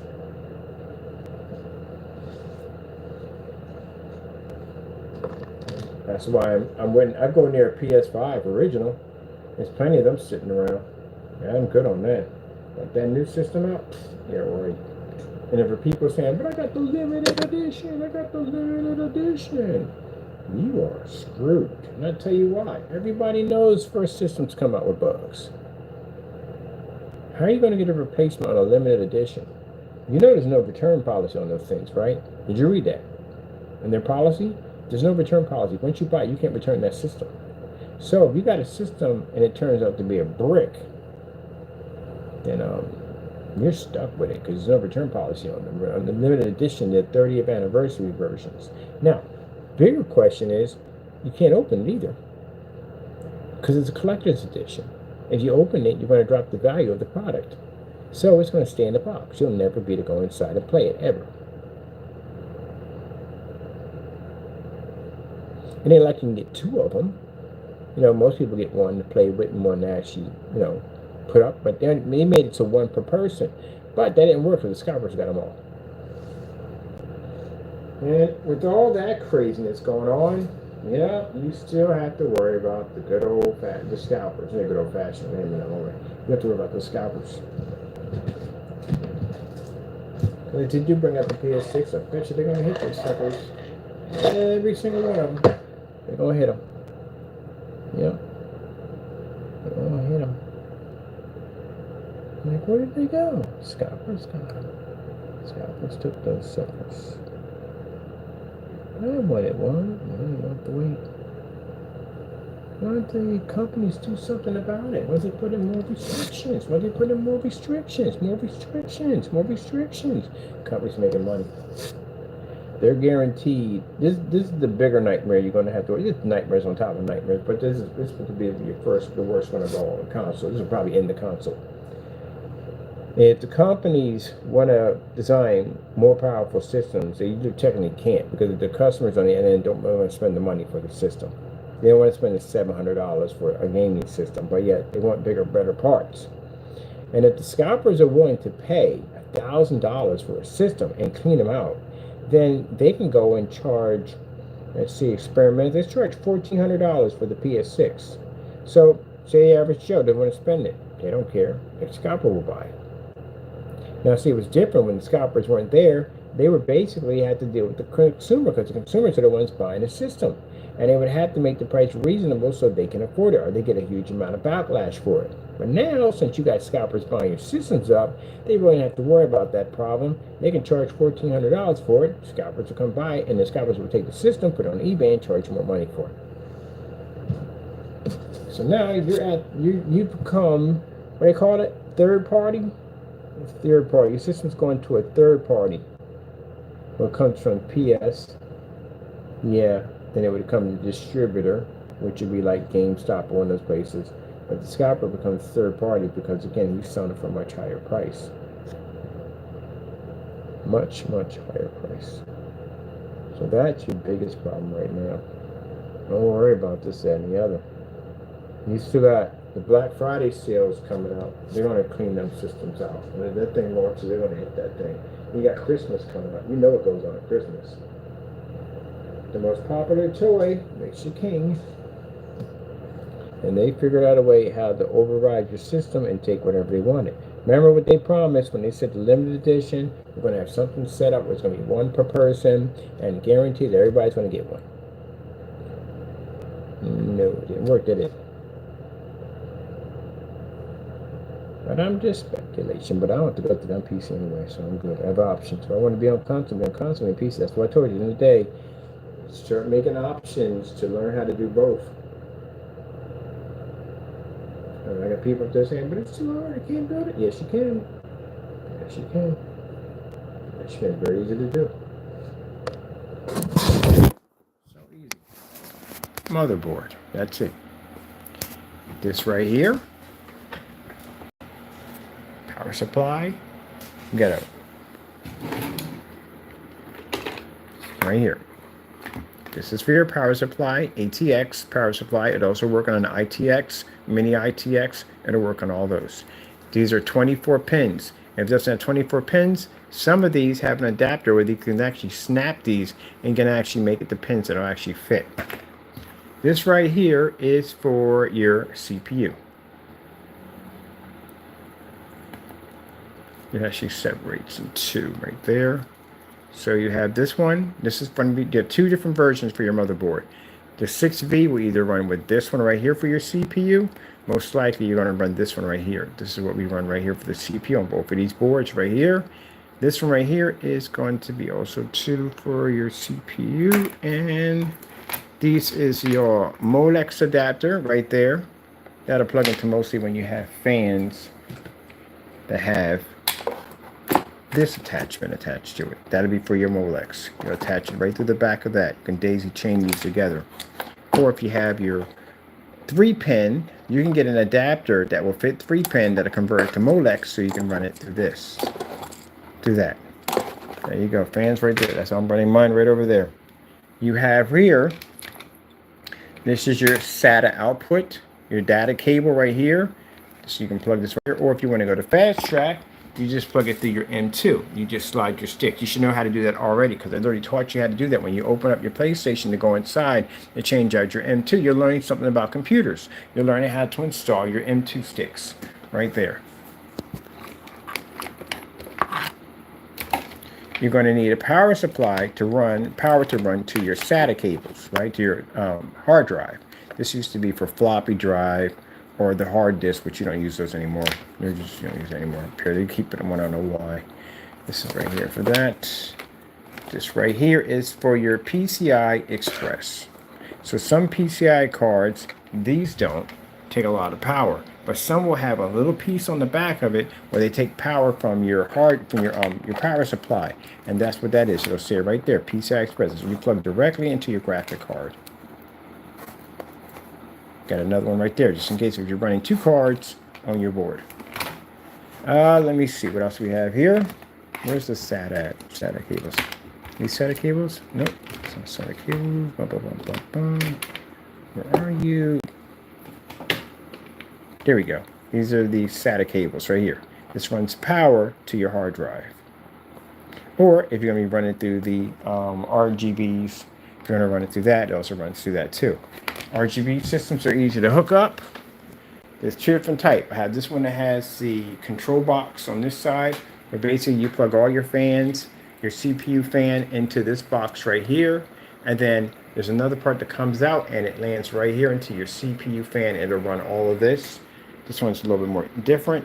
This one basically just has you daisy chain connect this to this together, and then basically you connect your fan from your CPU, and then there's another part that sticks out, which is actually when you your output or input that you put there for your CPU for your fan. That's it. That's all. You got your DIMM slots for your RAM. Put them in. You're done. Bump, bump, bump. The board will tell you exactly. You get your board. It'll tell you how high of your CPU you can actually put into it, or basically how much RAM you can put into it, or what type of RAM you can put into it. That's for your power supply right there. That right there connects. That's the one I showed you, the CPU that connects right there. That's pretty much it. It's pretty easy to do. Get your SATA output right there. Boom. Put your SATA play right there. Boom. Easy to do. That's it. And then for your graphic cards, if you look at your graphic cards, say you have a PCI Express 2.0. Then you just look for basically PCI Express 2.0 that will fit your PCI Express card. If it says 3.0, then you can only put graphic cards that have 3.0. If it says 4.0, you can only put ones that say 4.0 or 5.0. That's pretty much it. You just memorize some parts. It's that easy to do. You can put that whole thing together. I'm teaching my sister's son how to build one. I'm going to basically put the whole thing together, show him how to do it, take the whole thing apart, and watch him put the whole thing together. Easy to do. Now, when it comes to your power supply, you check your graphic cards. How much power does it take for your graphic cards to run? If it says they can run under 75, then a 500 watt power supply is more than enough. That's all you're going to need. If it says it requires 350, then you want to make sure somewhere between maybe the 750 mark in that area right there. You want to make sure you have enough juice at the end of the day to run whatever you want to run in case you want to swap out and put things here and there. That's all. That's pretty much it. check your wattage of each item and what it's going to cost, and then basically add it up and put it to what power supply you're going to need to be to run that more sufficiently. That's it. Real easy to do. That's it.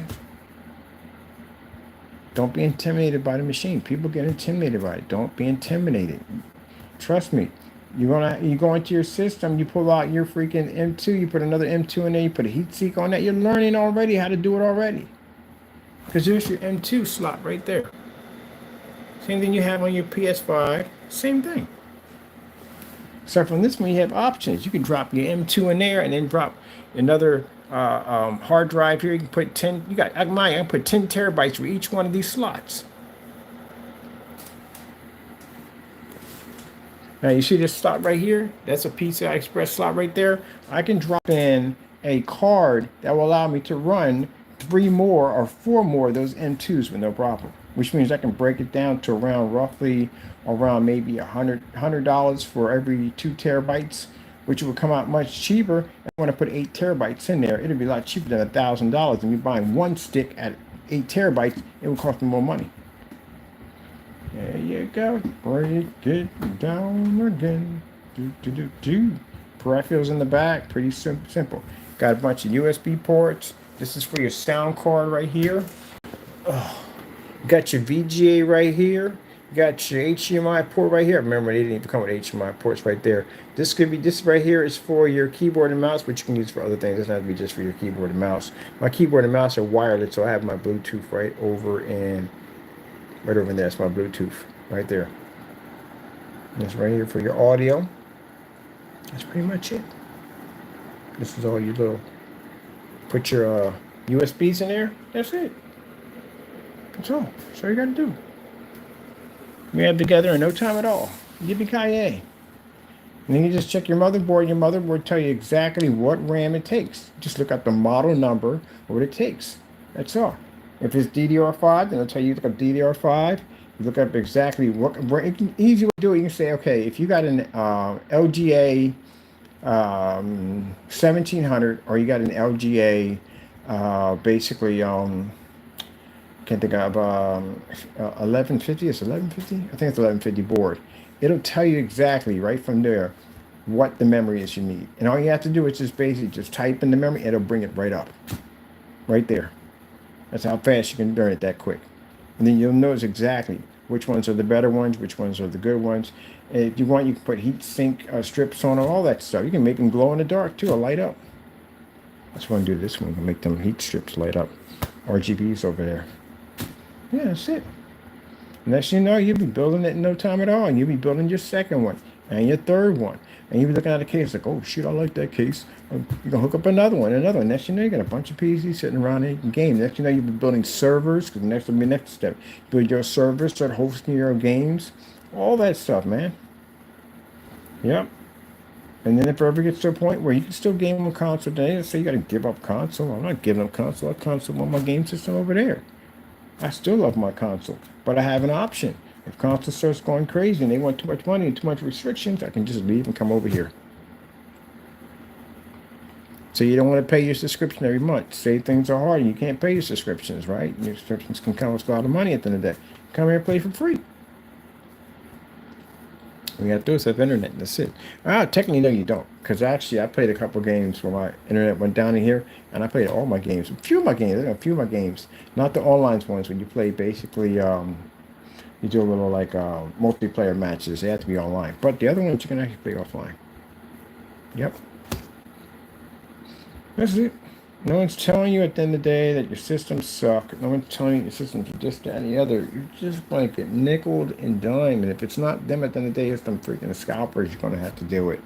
Going to make it virtually impossible to get your hands on. They're going to drive the price of the system through the roof, make it virtually impossible for anyone to get their hands on. Freaking headache all the way through. So you should have some kind of options there. All right, people. I want to let this dry, wait for my stuff to get here. I'm going to paint this up, put the hard drive in there, and come, pow, be done. Be done. Be done. Get this thing done today. Get that done today so we can finish. Gotta go. Thank you for your time, and God bless. Break it down again.